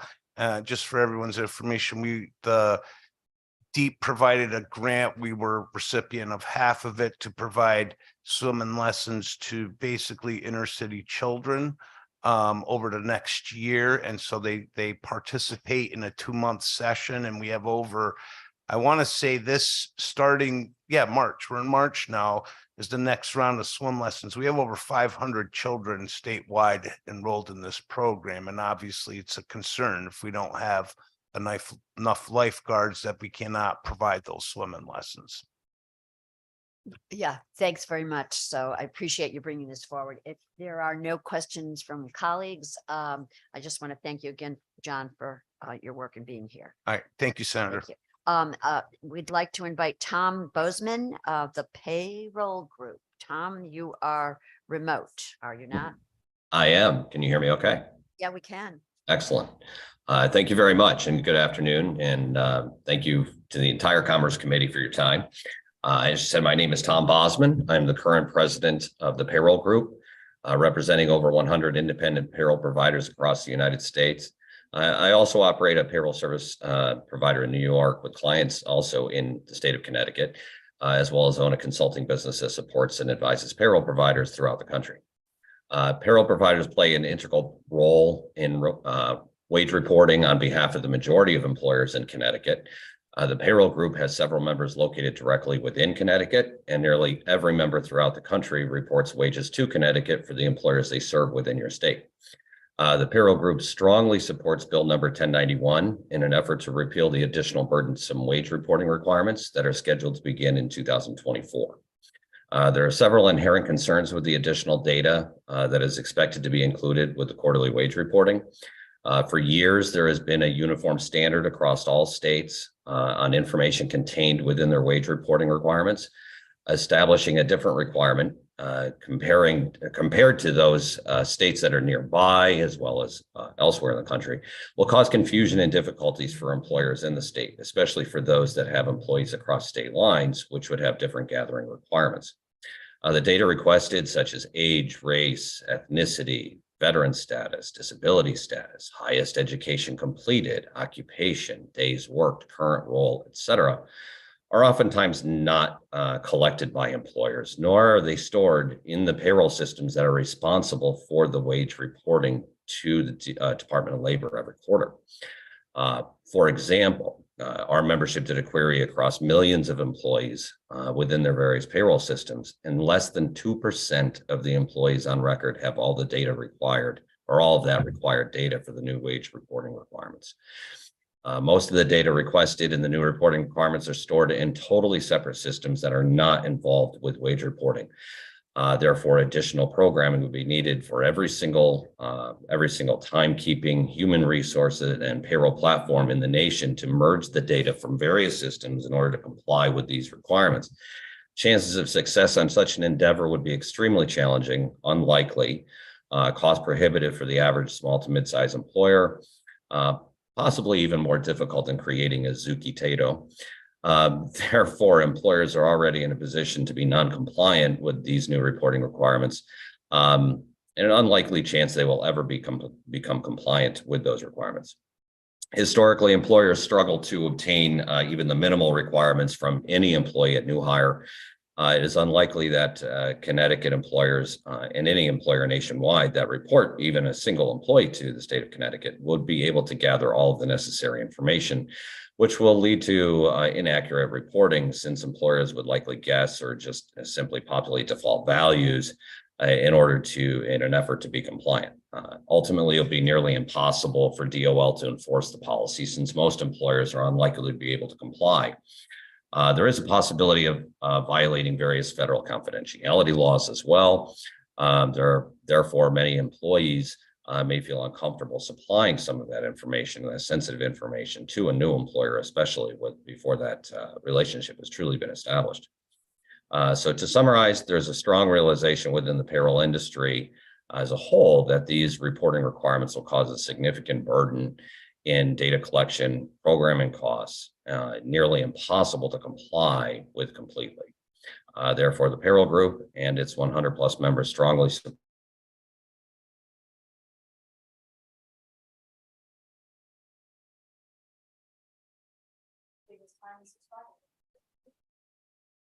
So you did that. You're, very much for your time. There you go. Yeah.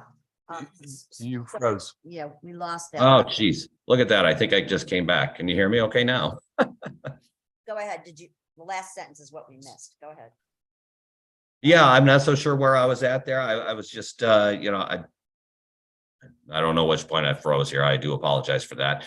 I was just saying that to summarize, there is a strong realization amongst the industry as a whole that these reporting requirements will cause a significant burden in data collection, programming costs, and will be nearly impossible to comply with completely.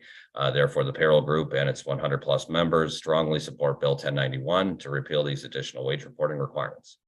And with that, I'm happy to answer any questions that I can. Otherwise, I thank you very much for your time. Thanks, Tom. So you mentioned a lot of things here, one of which was confidentiality issues. Can you just kind of opine on that? Yeah, certainly. As an example, there is, I couldn't tell you the exact act and so forth, but as an example, individuals are not required, and it is absolutely voluntary, to divulge any disabilities that they may have, for example.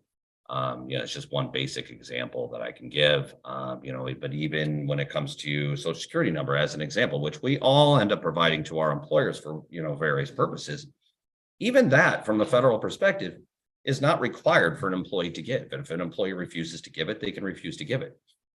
Becomes very challenging for the employer if they do, but it is a possibility. So there may be other items in there, but I know disability is absolutely one of them. The other items are just straight out difficult to report, since the data is simply not within the platforms that facilitate the wage reporting. And just for everybody's edification, walk us through the process of the wage reporting. It is something that is done on a quarterly basis. Is it only when an employee is onboarded, Just walk us through that if you will. Sure. At the end of every quarter, wage reporting is issued to various agencies, but specifically in this case, Department of Labor. And historically, it has contained nothing more than, well, and everywhere in the country for that matter, employee name, social security number, and the wages paid throughout that quarter. There may be additional requirements, including year-to-date wages and so forth as well, especially at the end of the year.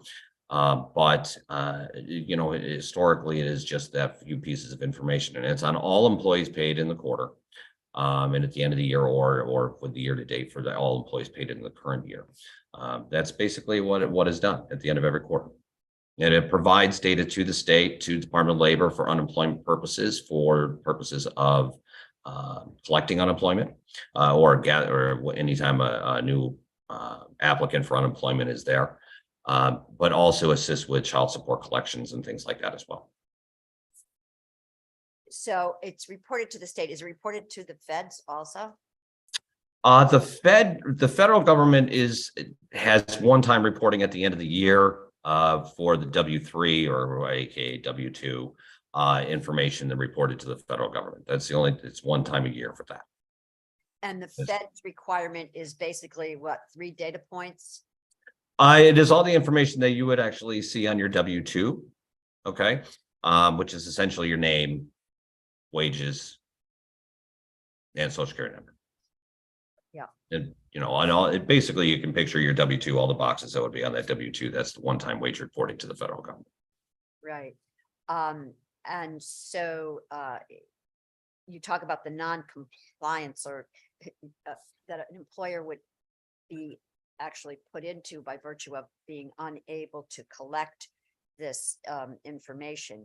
But yet I don't see any, are there any fees or penalties if that happens? That's actually good to know. And then that's something that is actually a concern of ours as to how DOL would actually handle any non-compliance. Or if there was going to be any standards on specific values that need to be populated for certain field or for certain data points. And what would be the end result if that information was not populated or carried through. This goes beyond just the fact of collecting that data. When you look at it from a systems and programming perspective, you are now looking at an entire separate format, adding additional fields in order to even be able to potentially capture that data, which are all points that are not contained within payroll platforms at all. So even if there was no, if DOL ultimately decided not to necessarily penalize for not having all the data points, if the formatting requirement required all of that data, it's still an excessive burden on all platforms across the entire country. Because you have to remember, I mean, it's every single payroll platform that's in existence, which there are a lot of them, would all have to do custom programming just to facilitate this one reporting requirement. And so again, I mean, whether in those, and not all payroll platforms are public or large in nature. There are some that are inherent or internal and so forth. So the expense of doing so and the expectation is just overwhelming. And so just trying to wrap our arms around this. Sure. And it goes from something like 3 data points to now 15. 15, yep. Yeah, okay. And so playing this out in a work situation, an employer would have to, for employees who, are not new, meet, collect, survey, or whatever, to get all this information, and then it would have to be inputted into their HR systems. Is that kind of how this would roll out? No, it really wouldn't be the HR systems. HR systems do not report wage data. They do not report data to the state.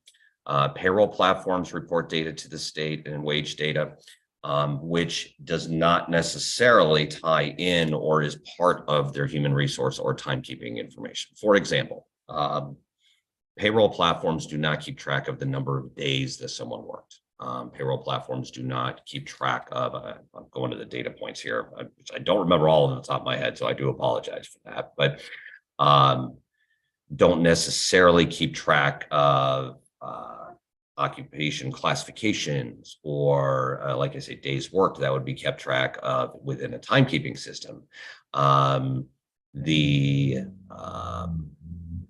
occupation, current occupation or last occupation, that's something that would be stored in an HR application. Various pieces of maybe even worksite address versus their home address might be kept track of in a different platform. Race, ethnicity, disability status, veteran status may not be controlled or stored within a payroll platform. They would be stored in an HR platform. Highest education completed, most employers don't even know that, but would definitely not be stored within a payroll platform.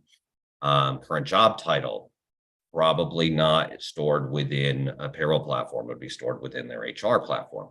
And most companies or most employers across the country are utilizing multiple systems, if they even use any systems. Many may be doing or reporting payroll on their own individually and totally separate from any platform.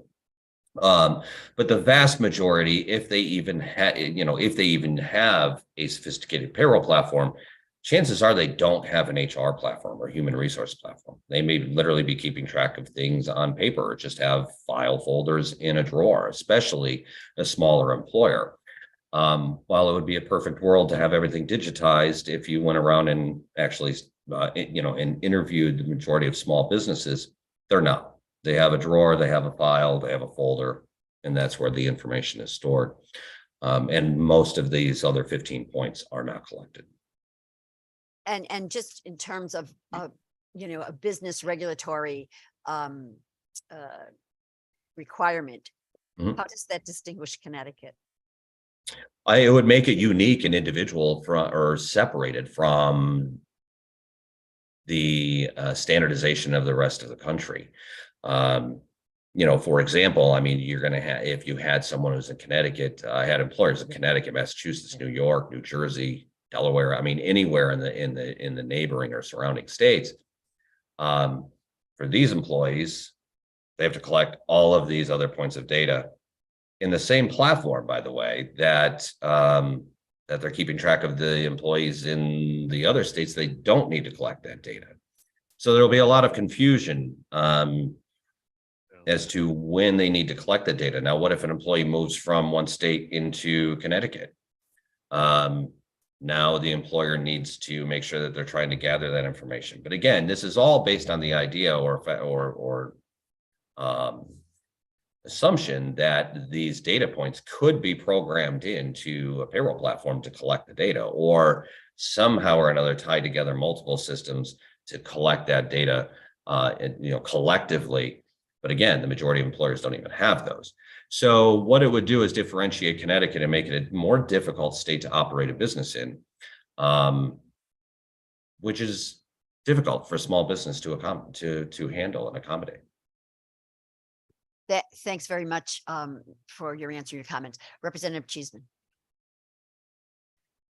Thank you so much for coming to testify today, Tom. And I want to echo your concerns, and I want to thank the committee so much for having this public hearing and looking at this bill. I'm particularly looking at the employers with 99 or fewer employees commencing with third calendar quarter of 2026. And given that 80% of the businesses in the state are small and medium sized, the regulatory burden that this would present is just unconscionable, particularly in view of the fact that Connecticut would be the only state where this is required. And, as a small employer running the Children's Museum, we use QuickBooks. We use QuickBooks Online and HR consists of me and my bookkeeper. So for us to have to, even for 8 or 10 employees, acquire this data and enter it. And I will also add, in general law, there's a bill looking at automated data collection and the use of algorithms to make decisions. And that we need to be very careful that those artificial intelligence algorithms are not used in a way that's inappropriate. And this applies to both the major, big data people like Amazon and Google, but also state agencies. How do we know how DOL might use artificial intelligence with regard to this data? I think any resident should be concerned, and I think businesses should be concerned. So again, I want to thank you, and this is more of a comment than a question, for bringing these concerns forward today. And I would strongly urge the committee to pass this bill, because businesses are struggling enough nowadays, and to add this as a burden, particularly when, and obviously I was not here when DOL presented this, what's the demonstrable need? Why do we need to collect this data and justify the additional burden you're going to be putting on our businesses? So I want to thank you, Madam Chair, for indulging my rant here. And I want to thank you, Tom, for coming today, and look forward to hearing further testimony on this bill. Thank you very much. Thank you, Representative Cheeseman. Further questions from committee members? Yes, interestingly enough, Representative Cheeseman, we just heard from Attorney General Tong, who was talking about cybersecurity. And obviously we all understand that threat and the heightened threat. And his message, I think, was less data is safer. Thank you, Madam. With that, we'd like to invite Pete Isberg. And Pete is also remote. Are you with us, Pete? There you go. Sec. Yeah. Camera. We can hear you. Yes, Senator Hartley, Representative Meskers, committee members, thank you very much for the opportunity to express our support on this bill.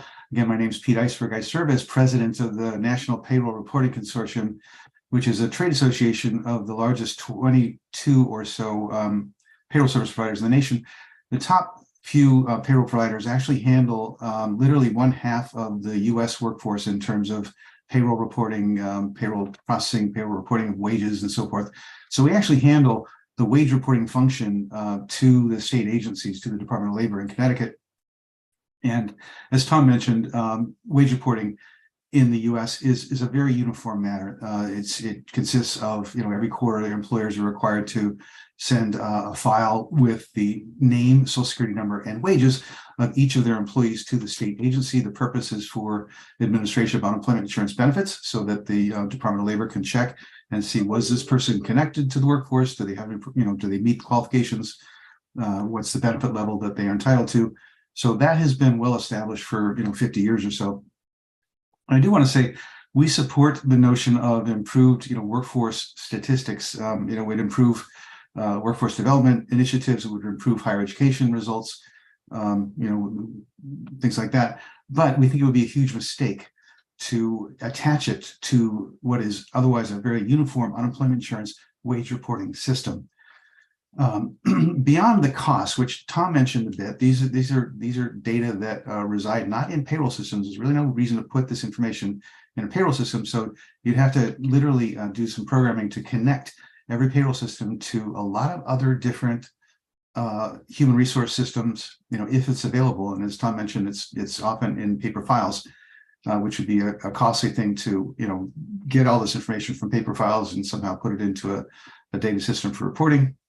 But beyond that, our concern is that it would really impede the uniform administration of unemployment insurance benefits. It would get in the way of the Department of Labor administering benefits, because the wage information would not be available when they need it. And the reason for that is that these 15 additional elements, and it would be 18 total, not 15 total, 18 elements times the number of employees in a wage report. That's how many, they have to pass a certain number of checks, edit checks, by the Department of Labor. They'll look at every wage report coming in from the employer to say, okay, the social security number is 9 digits, it's numeric, fine. The name is there, the wages are there. What about gender identity, or what about highest education?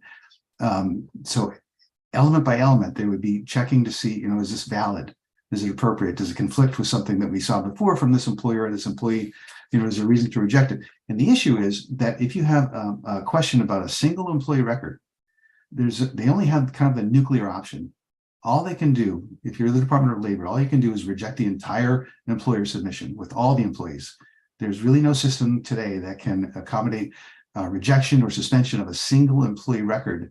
And instead, the entire employer report must be rejected. So that just means the wage information wouldn't be available when the Department of Labor needs it. The alternative would be no enforcement, which would mean the Department of Labor would just say, well, just give us what, we'll accept whatever we have. If your fields are blank, we're not going to validate it. Respectfully, your time has expired. Thank you. Okay. And I had some, concerns about the particular elements being collected. There's some real conflicts and problems with them, but it's in the written testimony. So I'll just refer you to that and be glad to answer any questions. And again, I appreciate the opportunity. First of all, thank you, for your insightful description of the inside of the payroll reporting world. Any questions for Pete? Yes, Ranking Member Representative Harrison. Thank you, Madam Chair. My question is, you said that the rejection is nuclear. So if it's nuclear, do they get any insight as to what's wrong with the report, or does it just get rejected and it's up to them to go item by item and figure out what piece of information may or may not be in there, or maybe in the wrong field, or whatever it is? That's a very good question, actually, and it varies by state. And unfortunately, we don't know the answer yet because the Department of Labor has yet to develop the systems that would receive this information. Most states, when they do reject files, they'll give you a reason code and some sort of pointer as to which employee record was affected, so that we have a hint of what was wrong. So there would certainly be a lot of development associated with that, and the department would have to decide element by element, do we care to validate this, and what should be the criteria for acceptance, things like that. Thank you for that answer. So that would lead me to believe that not only is there programming that has to be done through the payroll systems, there's programming that would have to be done through the state system. Yes, absolutely. Thank you. And I know where Representative Harris is going, i.e. fiscal note. Thank you. Further questions from members? Seeing none, thanks for being with us, Pete. I'd like to invite Alice Robison. I'm sorry, Jacobson.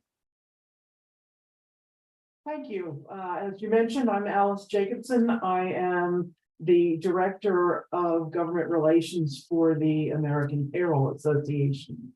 We were established in 1982 as a nonprofit organization representing payroll professionals.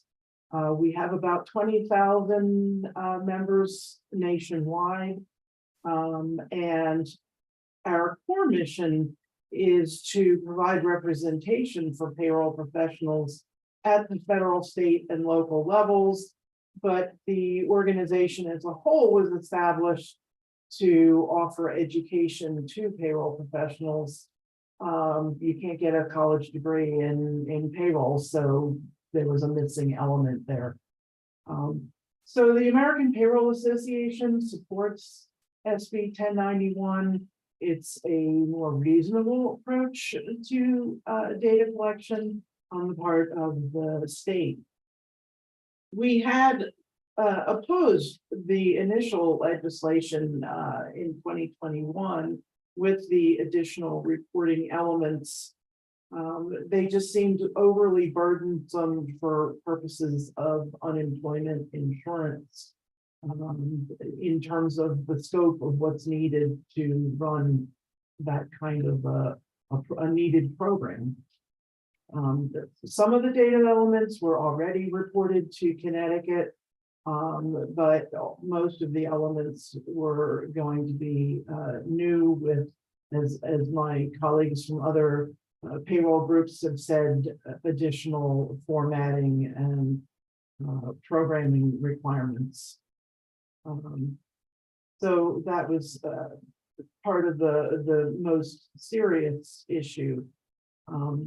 In addition, some of the data elements are not ones that employers collect, and when you go to employees and say, we need this information, they question why it is that an employer would need that, even if it's state mandated, and it can create a negative atmosphere within an employer organization. And so in addition to the data collection, and you have a potential for some employment morale kinds of issues.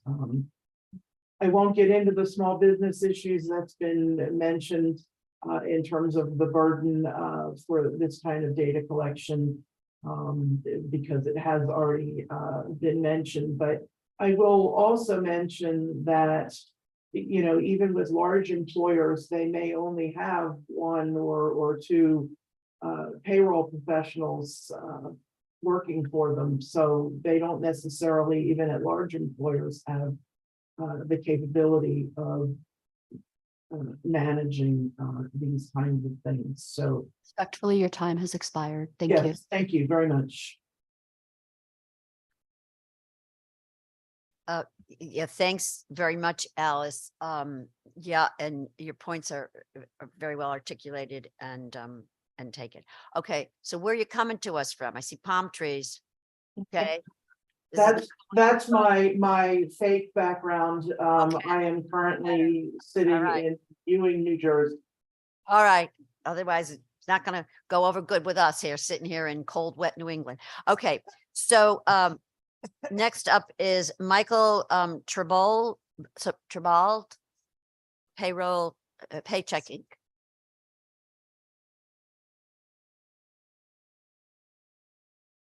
Michael, are you with us? Michael Tribald. Don't hear or see Michael.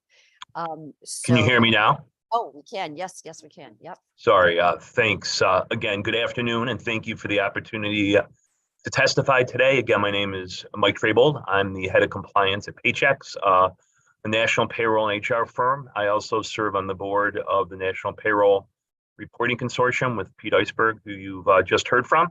Paychex is proud to serve nearly 11,000 Connecticut businesses as clients and support about 155,000 employees and Connecticut residents at those companies. You know, as you've already heard from some of my colleagues in the industry, we understand the desire to have access to this additional information and wage reporting.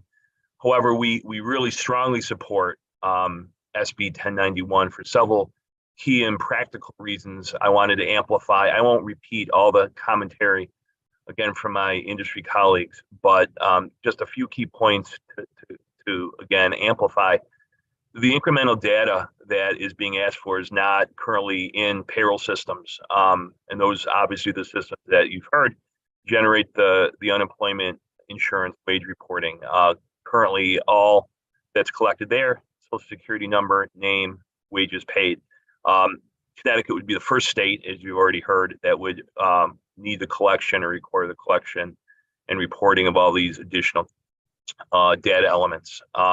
It would literally take years of system development to synchronize, as you've already heard, payroll and human resource systems to obtain and maintain this information. Many employers, as you've already heard, would actually need to ask employees for this information incrementally. You know, while we support at Paychex businesses of all sizes, our primary niche is small and mid-sized businesses. We know that the difficulty to get this information would be magnified for small businesses, many of whom don't, as you've already heard, collect this information, many of whom are typically challenged, as you know, by incremental administrative obligations. Our additional experience is also that it's even more difficult to get information like this from employees, especially with a very high degree of public anxiety that's currently out there around the sharing of and the security around sensitive personal information like this. As such, we respectfully urge the enactment of 1091. Thank you for your consideration, and I appreciate the opportunity to address the committee this afternoon. Thank you very much, Michael, and also for your testimony. Comments from colleagues, committee members? Seeing none, thank you very much, Michael, again. George Francis from the Quasi Amusement Water Park.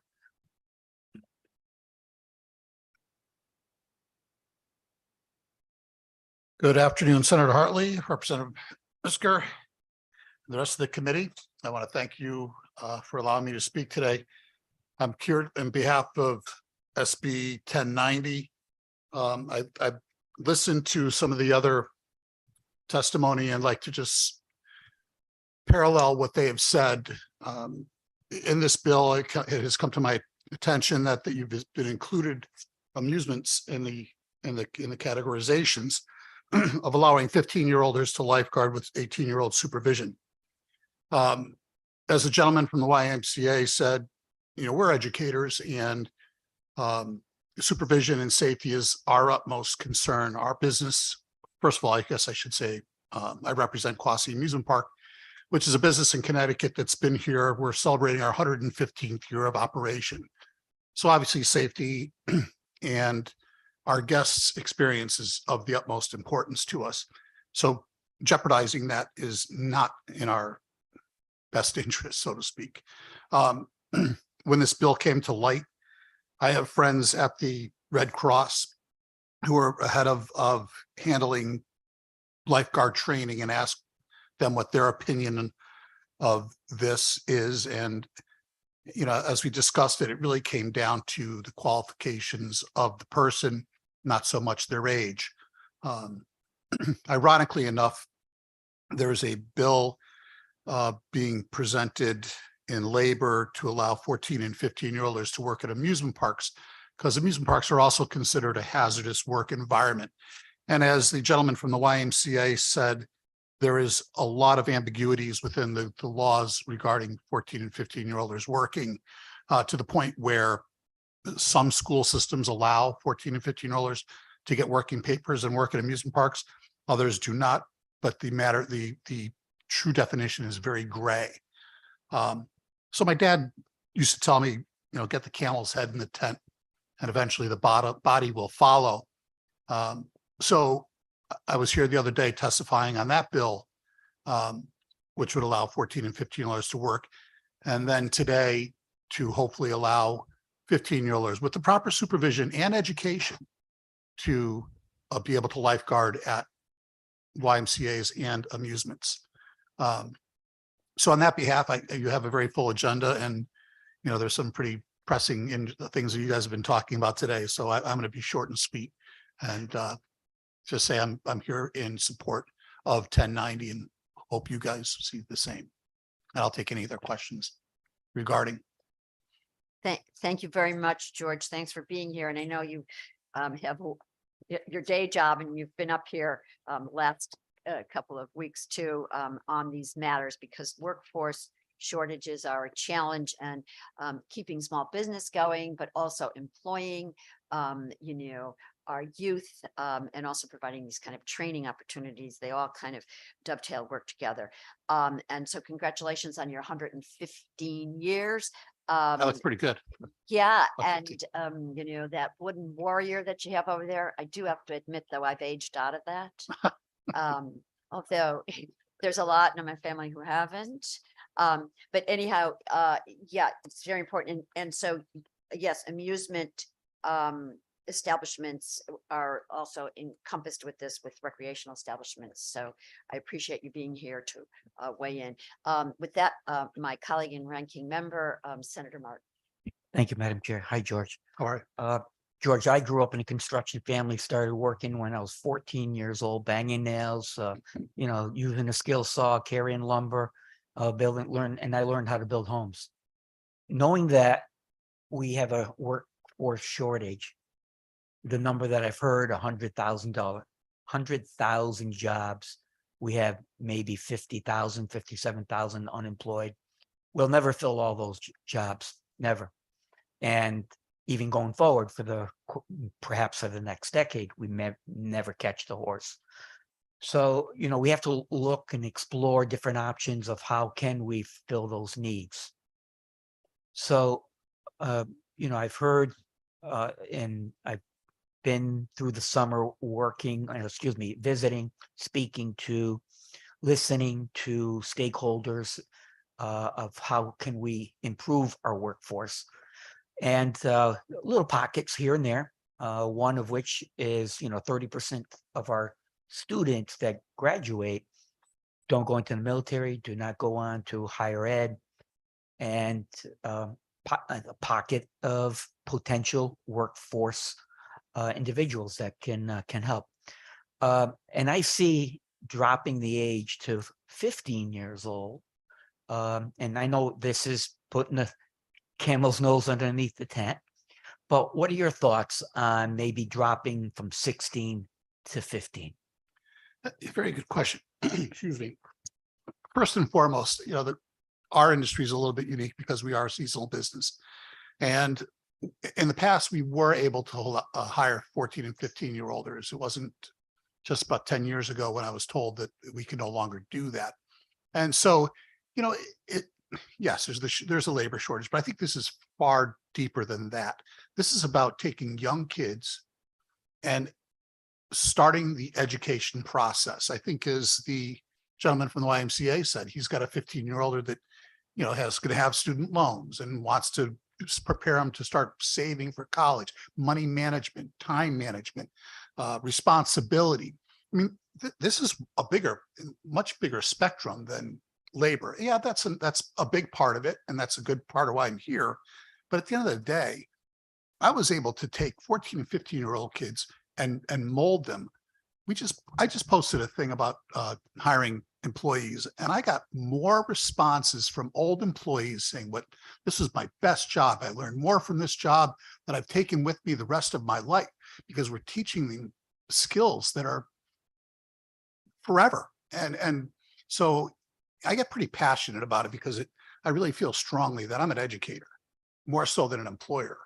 And so it's an opportunity for me to take a kid at 14 or 15 years old and mold him, teach him. And then I've got him until he's 16, 17, 18 years old.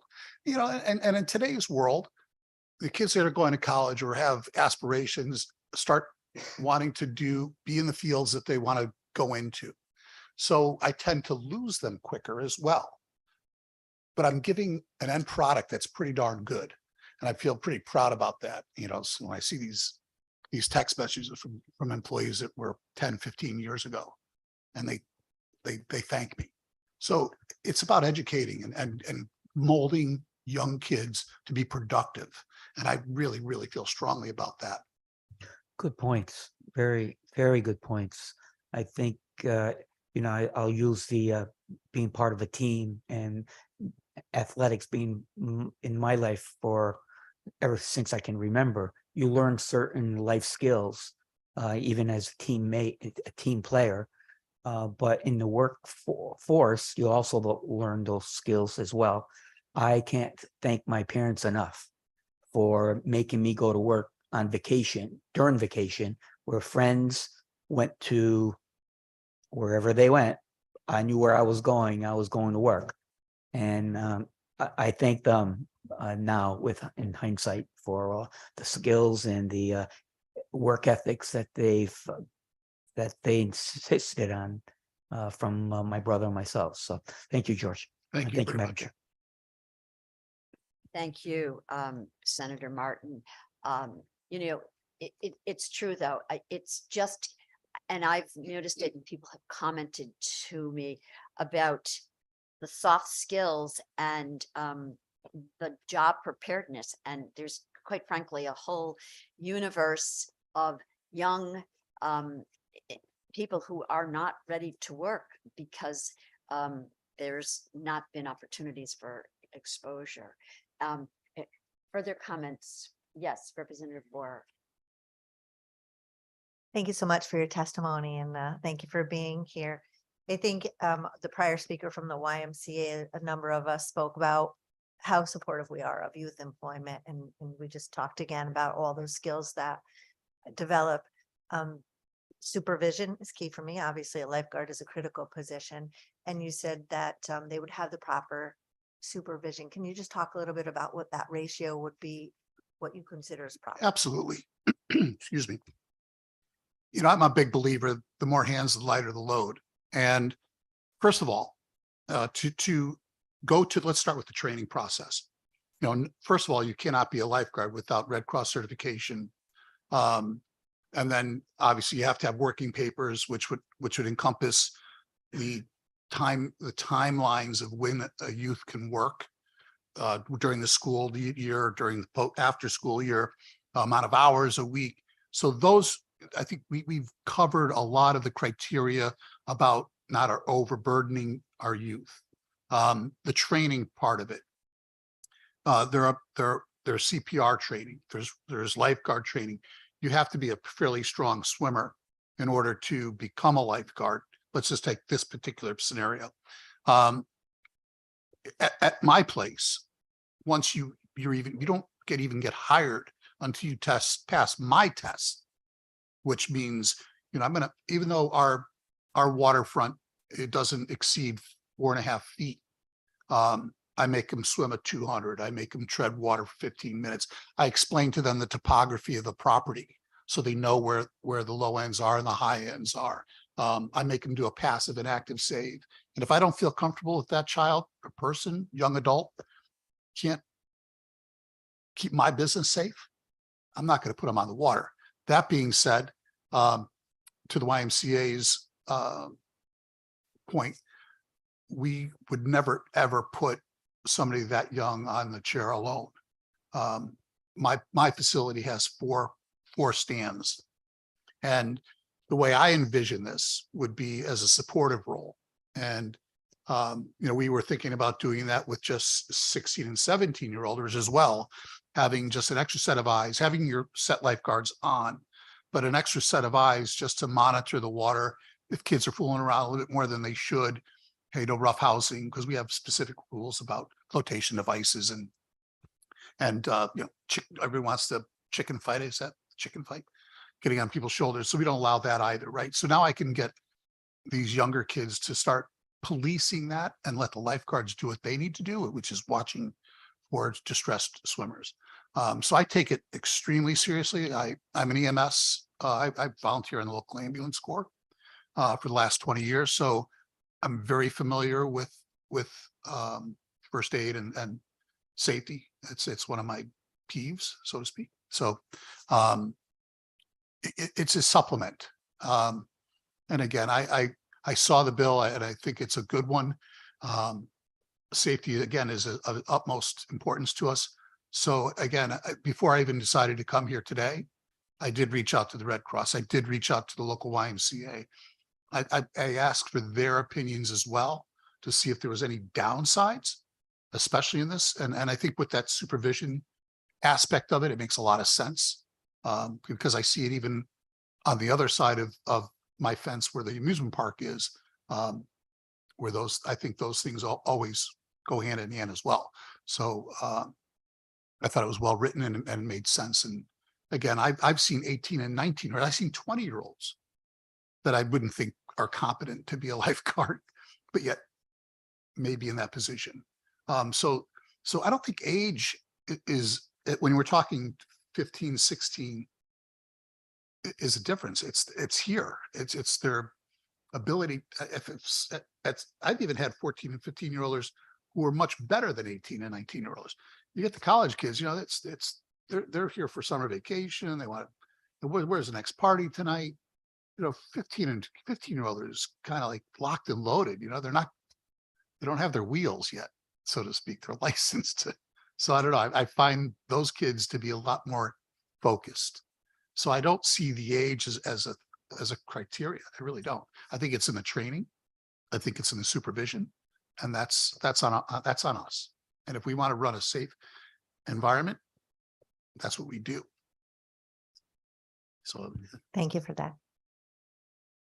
Thank you, Representative Mesker. So I just wanted to give a shout out to you for coming to testify. I think it's super important. Although I did train at Rye Playland because I wasn't a little bit further south of you. And the only scarring I had is that I caddied as well, and I've learned to have a particular aversion to golf. But I did them all at an early age. And I think the skill set you learn is so fundamental to be understanding the ways of the world, and the expectation of employers. Some of the employers are very rational. Some of the employers are not always rational. But the issue being with 100,000 unfilled jobs, raising or lowering the bar and allowing the younger children to get exposure, there's a whole shopping list of opportunities. So they'll find the right employees and get the good exposure and good experience because there's so much need for it. So I think if the marketplace was reversed and there were 100,000 incremental employers or incremental employees, and we didn't have the job openings, then you find people might get trapped in the wrong place. Our children have tremendous opportunities. I think that if we can provide them with the work experience and the knowledge base and the skill set to what we get stuck doing then for the next 40 years, which is showing up for work with the right attitude, with the right skill set, it's very important. So I think your testimony is right, spot on. Thank you very much. Yeah. Thank you, Representative Meskers. If there are no other questions or comments, thanks. For There's a coming. hand raised. Oh, and who am I missing now? Rep. Oh, Poulos. yes, Representative Poulos. You are remote, but good to see you, sir. It's good to see all of you too. I've enjoyed this conversation about the work age. As you can see, probably from my background, I'm in my classroom right now. I'm a high school teacher by trade, but and I have that unique perspective of I work with 14, 15, 16, 17-year-old kids every day. And I was lucky as a young kid. I lived in Southington, grew up in Southington, and at the age of 14 was able to secure a job at Rogers Orchards, which is a local farm. And I guess the laws, I don't know if the laws have changed, but in those days you could work on a farm when you were 14.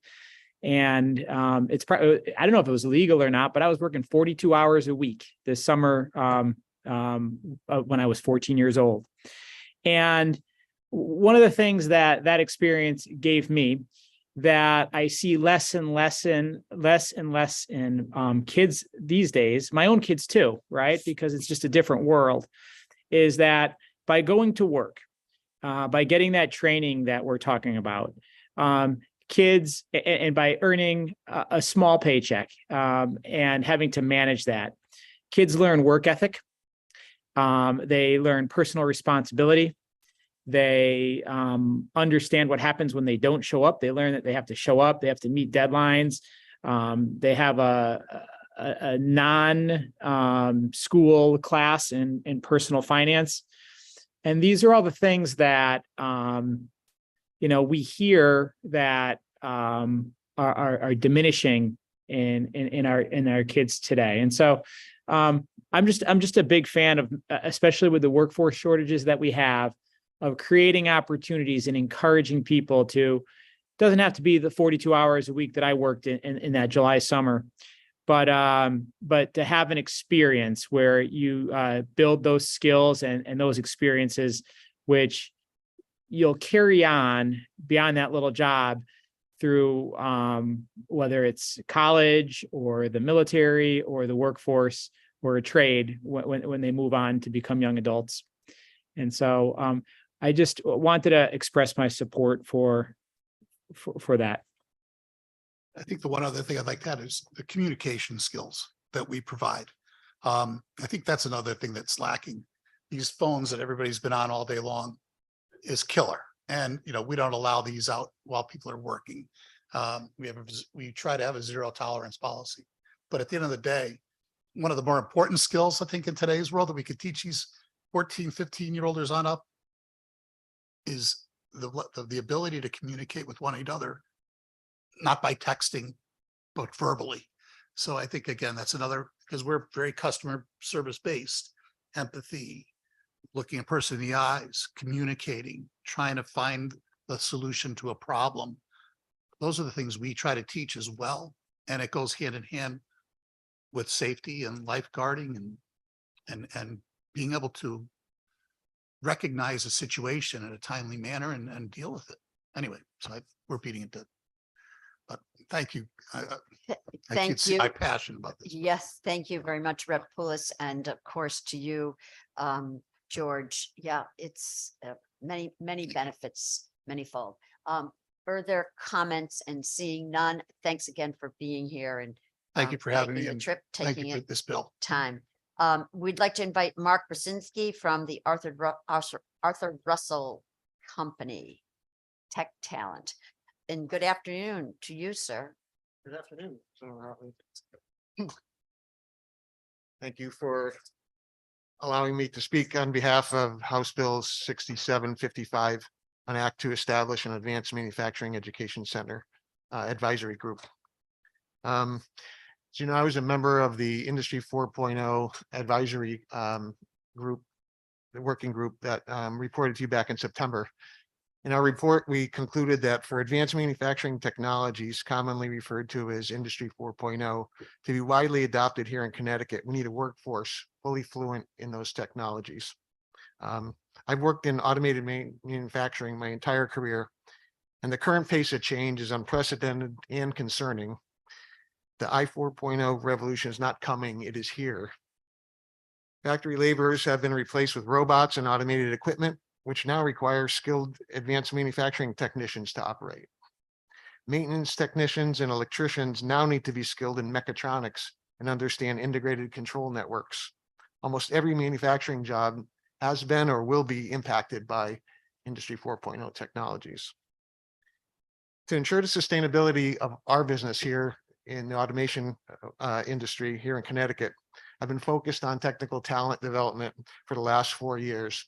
And in that time, I've met countless dedicated technical educators doing their best to teach our youth and workforce the skills necessary.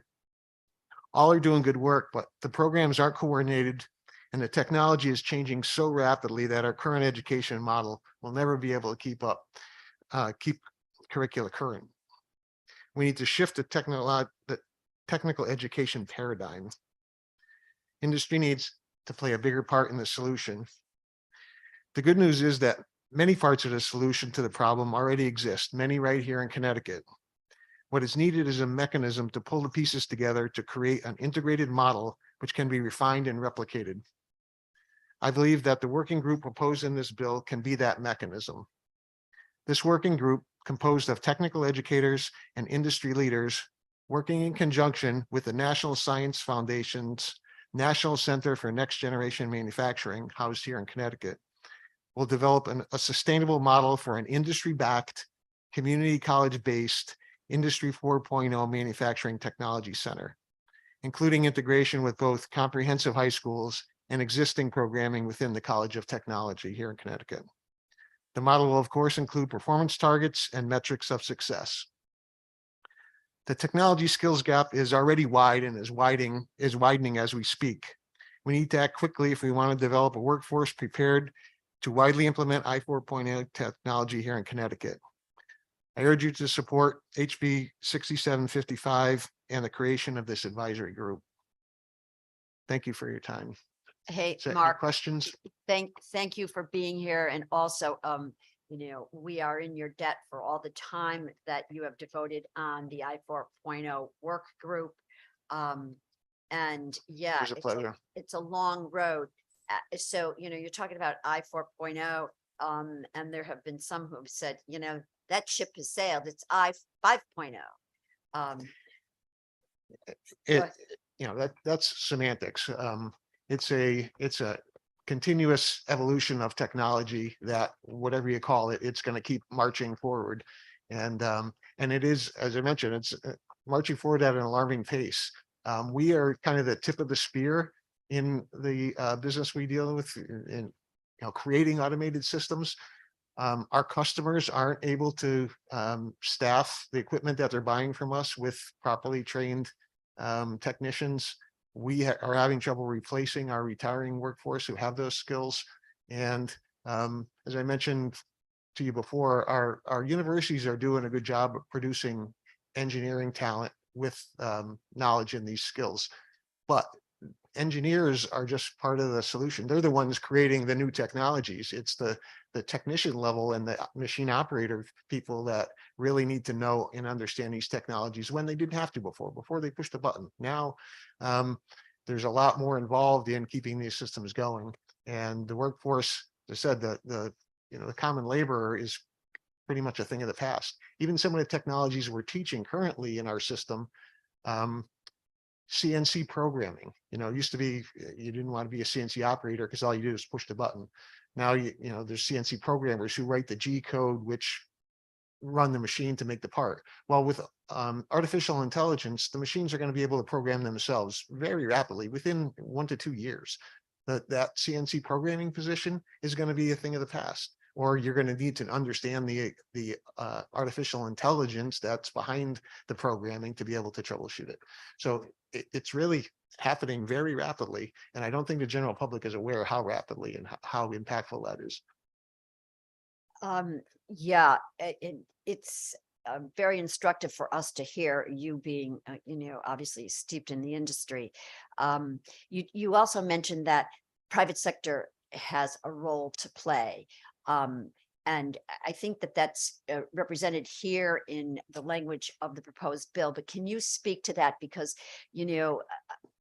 government is not all things. And, if we don't have private sector participation in a significant way, we're stymied. So I've mentioned the FAME program to you in the past. FAME is a program run by the Manufacturing Institute, which is the educational division of the National Association of Manufacturers. FAME is a cohort-based apprenticeship model, associate degree level model that trains advanced manufacturing technicians. It's called FAME AMT. And the model is that local industries basically stand up a cohort, a sustained cohort for a community college program to say, this is the skill set we need as the local industry. We will guarantee you enrollment in this program moving forward. But here's the skill set that we would like you to instruct to. And each chapter is a little different depending upon the focus of the local industries. Some are injection molding based, some are mechatronics based, some could be IT and cybersecurity based. But that's where, you can't expect a community college to stand up a program and hope the students show up and enroll. That's not a workable model for them. But if industry can say, yes, we can sustain this model for you, but here's the program we would like, that's a workable model. And the FAME model is as an apprenticeship model.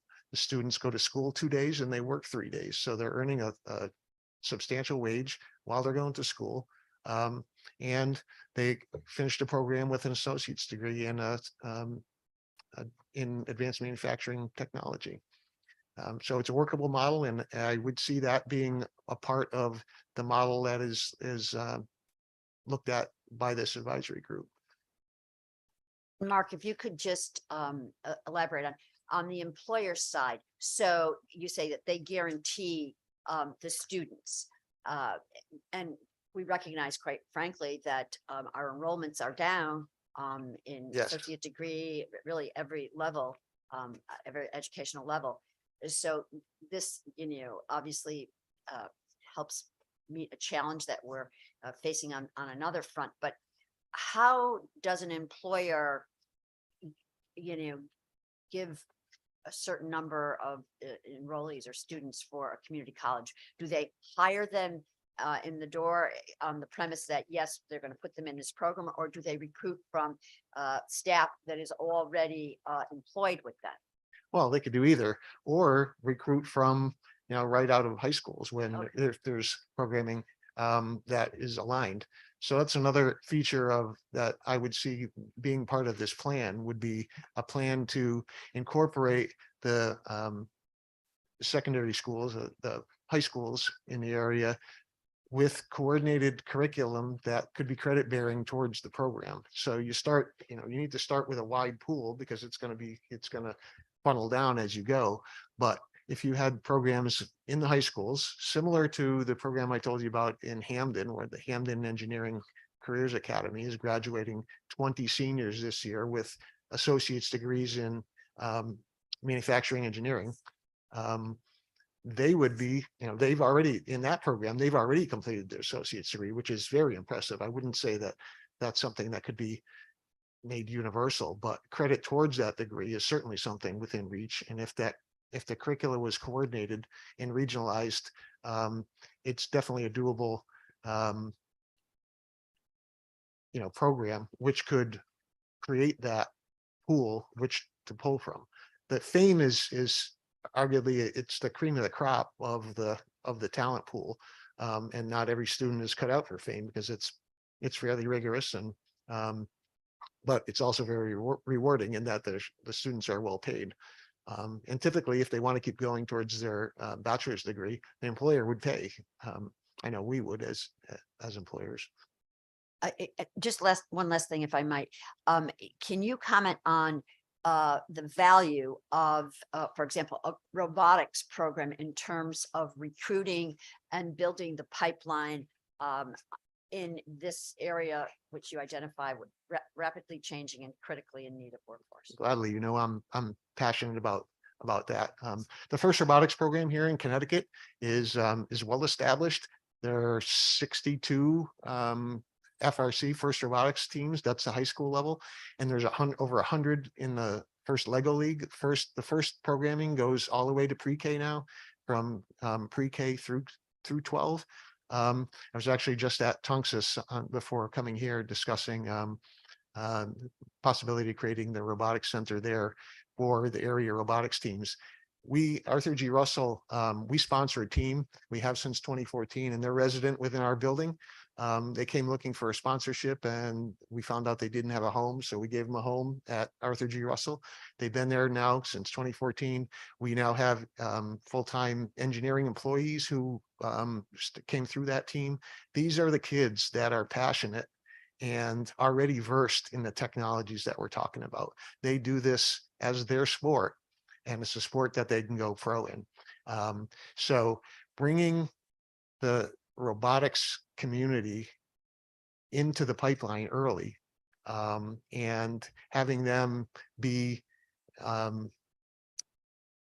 in the same facility with the higher education would be an obvious draw and pipeline through the program. So that will also be part of probably the recommendation of this working group. It's a huge organization worldwide. There's thousands of teams, tens of thousands of kids. And here in Connecticut, as I mentioned, there's 62 teams. And hey, Mark, it would be helpful. Can you provide us where those 62 teams are located? I'm particularly interested if we, are missing an opportunity to reach students in underserved populations and to recruit appropriately across all communities. I don't know if I mentioned last summer when I went out to Kettering University to see their FIRST Robotics Center, which was the first one in the country. I also visited University of Michigan's outreach program called MES, the Michigan Engineering Zone in downtown Detroit. It's a very modest facility. It's run by a former Ford executive who takes in, they currently have 19 FIRST Robotics teams, urban youth within Detroit. The Detroit school system provides busing for students after school to go to the MES, where they're provided a meal and then mentored in robotics. There's 250 to 300 urban students participating in robotics at this center. Great model. So the spectrum is wide for the opportunities in robotics, and I could see the robotics center here in Connecticut following a similar model of outreach. And I was pleased to hear that Paul Lavoie is proposing some funding for FIRST programs within the state, which a number of surrounding states do. New Hampshire does, Massachusetts is looking at, and Michigan has done for years, because they realize the impact of youth robotics on their manufacturing sector. Thank you, Mark. Senator Representative Mesker. Did you? Thank you. Thank you, Madam Chair. Hi, Mark. Hey, Mark, I only have one question. Can you just speak a bit regarding, you mentioned the paradigm shift regarding our education system. Can you speak to that? So as I mentioned, the technology is changing so rapidly that really only the developers of the technology can keep current with the curriculum. There are three major industrial education avenues right now. One is Festo Didactic. Festo is a large industrial automation company, but also has an educational division, understanding that they need to be able to train how to use their technology. SMC International is the training arm of SMC Corporation, again, another large industrial automation supplier. And then there's Amatral, which is a non-industry based but very applicable and current program. Our education system needs to be able to deliver content that is being developed and kept current by industry. And that's the paradigm shift that I was really referring to, is that there are many successful programs all around the country using those three systems, but the model is they produce not only the curriculum, but also the training equipment and the software. Many are can be done virtually, but so if the technology is changing every 5 years, by the time our educational system adopts a curriculum and develops it, it's going to be obsolete. So how do we keep up with it? It's really a matter of choosing one of those three avenues and getting on board with it. You know, technology is expensive. There's no way around that. But the cost of not educating in that technology is way more expensive. So it's a matter of investing in equipment and curricula, and then all three of those agencies also have instructor training. So one thing I see that's very difficult is to try to get industry experienced instructors. I advise both Platt Tech and Bristol Tech, and the instructors have not been exposed. They haven't been working in industry currently, so haven't been exposed to the current technology. They really need to be trained by the industrial training suppliers and then deliver the content. You may want to have a discussion with Dr. Ellen Solik, who is going to be she's the nominated executive director for the CTEX. Yeah, I'm on the CTEX advisory council. I'm not on the board, but so could I ask? And to say that Platt Tech, the new Platt Tech, is fully equipped with Festo Didactic mechatronics equipment in their mechatronics lab. They have chosen that path and they're on it, and I fully support that. Yeah. We use Festo components, and they're very good about education and are committed to it. Tony Oren is the head of Festo Didactic US. I've had him at our mechatronics summits that I've held at AG Russell. So Platt Tech is already on that path. I have an ask. Perhaps the committee or this board, through this legislation, perhaps you guys can recommend how our educators can keep up with the industry. Okay, thank you. Thank you, Madam Chair. Yes, Representative Meskers. Yeah, I was going to follow up on Senator Martin's comment. I think it's a combination, the dialectic. It's very difficult. Our educational system vests people with life experience into education, and they get far enough away from the practical and more to the theoretical. So that's going to be the question, I think, is how do we get work life experience in the mechatronics field, and whether we're training people or we're having them become part-time educators and build part of the instructional tools. Because the gap, if it's happening and changing that quickly, it becomes more, it's that push and pull of education-led versus industry-led education. And the two things I wanted to bring to you. Earlier on, I mentioned that I thought part of the programming and training, we need to make sure we emphasize college credit as we build out the programs, because it'll be a big enticement to people who can actually get cheaper college credits and gain a skill set. And then that group will be at some level diverted into that manufacturing area and that's a perfect outcome. Others will be drawn and they might be enticed to get diverted, and others will find it as an easier step to begin to get their college credits to graduate with. So I want you to think about that as you're building out your suggestions. The second thing, I know I asked you for a punch list. I think I got some stuff back. What would be helpful on the robotics is, you keep on telling me robotics, I guess. And we have 62 teams. Where are we missing some of the teams geographically, do you think? Two, what level of competitive arenas to build the competition and catch the interest, and where? Because you mentioned the one in one place. And where should we be on robotics 3 to 5 years from now?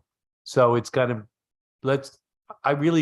I keep on saying it, it's an annoying comment or touchstone of a punch list, but tell me what needs to happen today, what needs to happen tomorrow, what happens the next day, because I'm just trying to implement legislation that helps that happen and build a framework. And I barely can say mechatronics or mechatronics, I can't build it out. So I need the instruction of what constitutes a success in robotics, structurally, what we need to have, what we need to make happen, who has to do what to who, and so I have metrics to measure that we move it forward. So if you can think about that with your group, Okay. it's like That would- that's instructional for us. That's what we need. That certainly would be an aspect of the advisory group. That robotics piece is key to supplying the talent into the trade. Just a comment on your instructor training. There's a model that one of our competitors is using out in Colorado. And I think it should also be part of this recommendation. And that's externships for the technical instructors. They run a summer apprenticeship program, essentially where they select their select apprentices. So they bring in kids out of high school. They hire the high school teachers for the summer, who typically are, they're not working. They bring them in, teach the instructors about the technology that they need to be teaching, while they use the instructors to supervise the apprentices, because let's face it, we're manufacturers, engineers, we're not the educators. And we certainly don't want to be babysitters. So they use the teachers give them an externship and have them help supervise the students during their summer apprenticeship. Well, we have our assistant commissioner of DECD in the room. So I'm sure he'll be taking notes. And the question is whether we're doing it through DECD or commerce or education. But I think that one, and a request for some funding for externships and internships for those, to connect people to the work opportunities and get the experience. That's another great suggestion that I guess if I keep you long enough, I'm going to get my punch list going through. I like that. So, all of these pieces exist out there. Okay. What we need to do is sit down with this group and say, how do we put these pieces together into a replicable model? This shouldn't just be one. This should be something that can be moved into other community colleges around the state. And I around the think region. all of us here will have an opinion at the end of the day, but we need the cafeteria style menu of the pieces to assemble that need to be done, and kind of a priority list of what you guys think.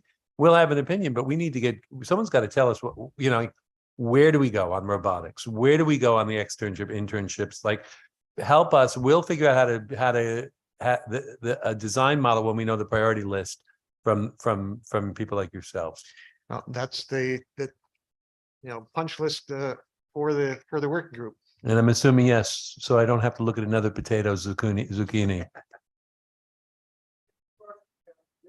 There, I know, that was my fault. Thank you. Any other questions or comments? Representative Muskers, thank you very much, Mark. This is definitely a TBC as we continue to build this out. Questions from colleagues? Seeing none. Thank you again, Mark. We're going to move on to Chris Edge, who is with Town of Berlin. And I think Chris is remote. Yeah. Chris? Oh, hello there. Yes, I apologize. I was just sitting down to do platelets at the Red Cross, but I'm jumping a chair. I was not planning on speaking on behalf of it. As the last gentleman just said, in the town of Berlin, I'm the economic development director. We probably have 50 different manufacturers who are dearly in need of people. One of the biggest things is, one, Paul Lavoie was an amazing hire. Two, many high school kids have no idea what manufacturing is, just the basic thing. They get everything by mail or by truck, so they don't even understand what it is. But back to where I actually was speaking about. I am the Economic Development Director, Town of Berlin. I'm speaking today concerning Senate Bill 1092. In addition, I'm on the board of the Regional Brownfield Partnership, Connecticut Brownfield Land Bank, and serve on the Brownfield Committee for the Capital Region Council of Governments. Capital Region Council of Governments has been an amazing asset to the 30+ towns that fall under its geography. Planning regions have been able to and continue to apply for brownfield funding to help their member towns, so this legislation fits in so well with the efforts to move ahead challenging properties. Land banks are put into legislation for the purpose of acquiring, retaining, remediating, and selling brownfields for the state for the benefit of municipalities, educating government officials, community leaders, economic development agencies, and nonprofit organizations on best practices for redeveloping brownfields. Bill 1092 is a step forward as includes planning regions to be involved in the process of helping to acquire, retain, investigate, remediate, and sell brownfields throughout our state. The inclusion of planning regions is a huge in the grand scheme of things. Many towns, including ones with smaller municipal teams, do not have the ability to do all the work involved in not just dealing with brownfields, but more importantly, how to find funding, coordinate the private sector to work with them, and more. Having planning regions able to play such a vital part is a key role in moving ahead brownfield properties in Connecticut. I would ask you to move this bill along, as the planning regions and their incredible staff members can be a vital and sometimes the last possible answer to municipalities and developers who have all but given up on contaminated properties. Thank you very much for your time and consideration today. Chris, thanks a lot for hanging in there. So my question to you is, does the town of Berlin, are they in the process of trying to stand up a land bank? We're actually part of the Connecticut Land Bank, and actually I am now on the board of the Connecticut Land Bank, and have found that working with a larger voice instead of necessarily having a land bank just in Berlin didn't make a lot of sense. Being part of the Connecticut Brownfields Land Bank, we have a number of communities and experts who are able to put in the input and look at those really challenging projects.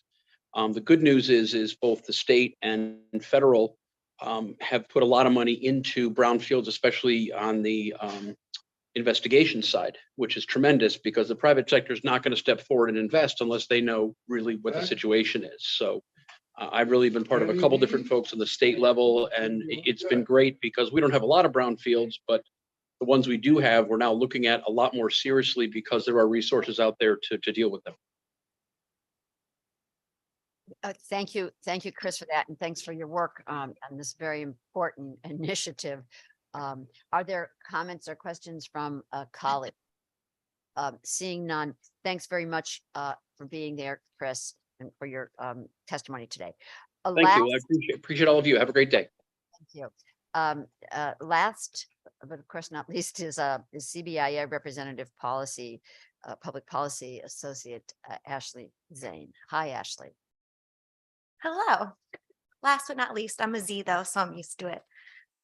So good afternoon, Chairs Hartley and Meskers, ranking members Martin and Harrison, and distinguished members of the committee. My name is Ashley Zane. I'm a public policy associate with the Connecticut Business and Industry Association. We've submitted bills on a few of them in support, including the bill to lower the age to 15 for individuals to work in certain positions, but I'm going to spend most of my time today on SB 1091 and Act concerning business reporting requirements. I won't belabor a lot of the points that previous speakers have mentioned, but I do want to highlight a few of them. These reporting requirements are going to add tension to employees and employers, and especially since we're in a huge workforce crisis right now, unnecessarily adding in those tensions could mean a lack of retention from employers. And frankly, a lot of employees who may not want to give this type of information and only see quitting as a way out of giving this information. So we have serious concerns over the privacy of giving these highly personal pieces of information like gender identity, age, highest degree of education, veteran status, disability status. Additionally, we have concerns about the accuracy of the information collected. Some of the things that seem very objective, like the highest degree of education, are actually highly subjective, especially within the manufacturing sector when you think about the value of a certificate program versus a bachelor's degree. In some instances, a highly skilled, highly focused certificate program may be of more value in their position than a bachelor's degree. Additionally, we have concerns about, the Department of Labor being able to adapt these various fields, especially when it comes to the fields of gender identity that continually have evolving definitions. And then finally, also cybersecurity. A lot of these companies are going to have to, if this were to stay as is, upgrade their payroll systems, their HR systems, but also make significant investments in their cybersecurity systems. If I'm a hacker and I know Connecticut-based companies have all of this information on their employees, I'm probably going to start going after Connecticut businesses to start building out profiles, phishing emails, etc. This bill is really about remaining competitive with other states. We'd be a significant outlier compared to the rest of the nation, and this might make it very difficult for agencies like DECD to recruit businesses into Connecticut. It might also be, the final straw for a lot of businesses who are constantly getting marketing pieces, offers from other states, South Carolina, Massachusetts. So you could see a mass exodus from a lot of these businesses to other states. So with that, I thank the committee for their time, and I'm happy to answer any questions. Ashley, thanks for being here and in person as well. So you talked about how it sizes up the state of Connecticut in comparison to other states. Is there any other state that you know of that has such a requirement for employment wage reporting? Sure. So there is no other state in the nation that would be as extensive as Connecticut. Our neighboring state, Vermont, has 2 of the fields, including gender identity and salary and hourly wage. And then some of the other states, Arkansas, Colorado, Washington, Oregon, they also include work site address, the SOC codes, and hours worked, but they don't have all of these fields when businesses have to report. Yeah, that's kind of what we've heard throughout this discussion. And so it's like one more regulatory requirement, burdensome regulatory requirement when we're trying to go the other way in terms of streamlining. Your point about data collection, I think, is also very well received. And I think I might have mentioned earlier, even the Attorney General of the state of Connecticut is talking about the less data that you are accumulating, the safer the entity is. That basically was the message that he shared with us at a regional Chamber of Commerce meeting recently. Are there comments or questions? Yes, Representative Muskers.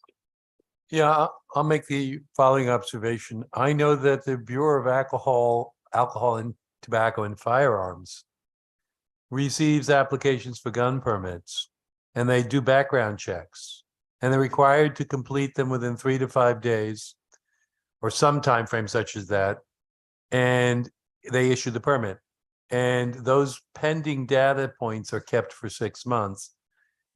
And even in that case, the federal government has decided to wipe out the application, even without further clearance of people who are applying for firearms. So the idea that someone who wants a job is going to have to fill out 15 lines of private data, and we're going to keep it ad nauseum and in perpetuity, is concerning to me from an invasion of privacy and from a control issue. And as Senator Hartley mentioned, we're assuming in cybersecurity, and I sit on the insurance committee, and I've been to national conferences where I'm listening people tell us that we need to build up our corporate cybersecurity. And I'm thinking it's absurd because it's against nation states. So if we're hoping to get cybersecurity against the North Koreans and the Chinese and the Russians for a small time employer, good luck. So the amount of data you want to keep, you want to be careful. So I think I think the competitive issues, the cybersecurity, I think all of it winds together, and why this is just, I think we've heard from everyone. I can't imagine why we want to collect this data. So thank you.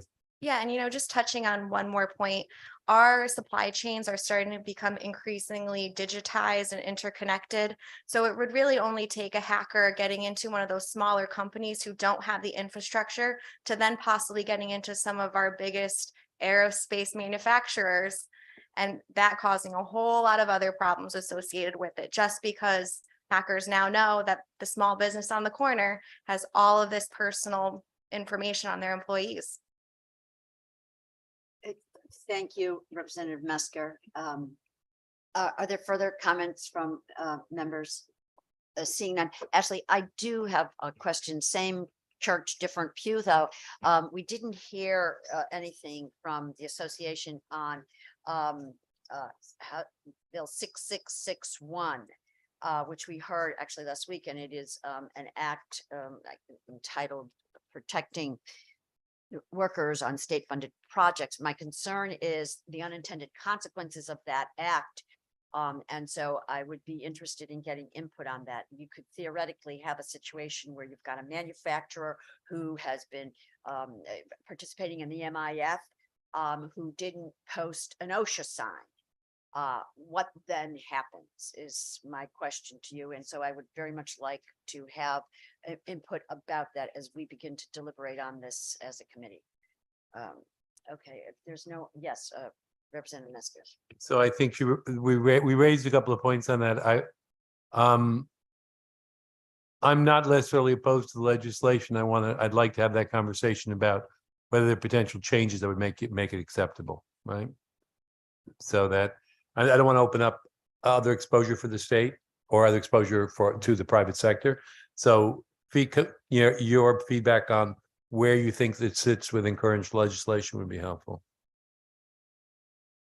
Thank you, Representative Meskers, and seeing no other comments. Thank you, Ashley. And Madam Clerk, at this point, is there anybody who perhaps I have overlooked in the queue? I see no hands or the like. Everyone's covered. Yeah. And so I would like to thank all of my colleagues for hanging in there and going through this important hearing. And we stand adjourned. Thank you all.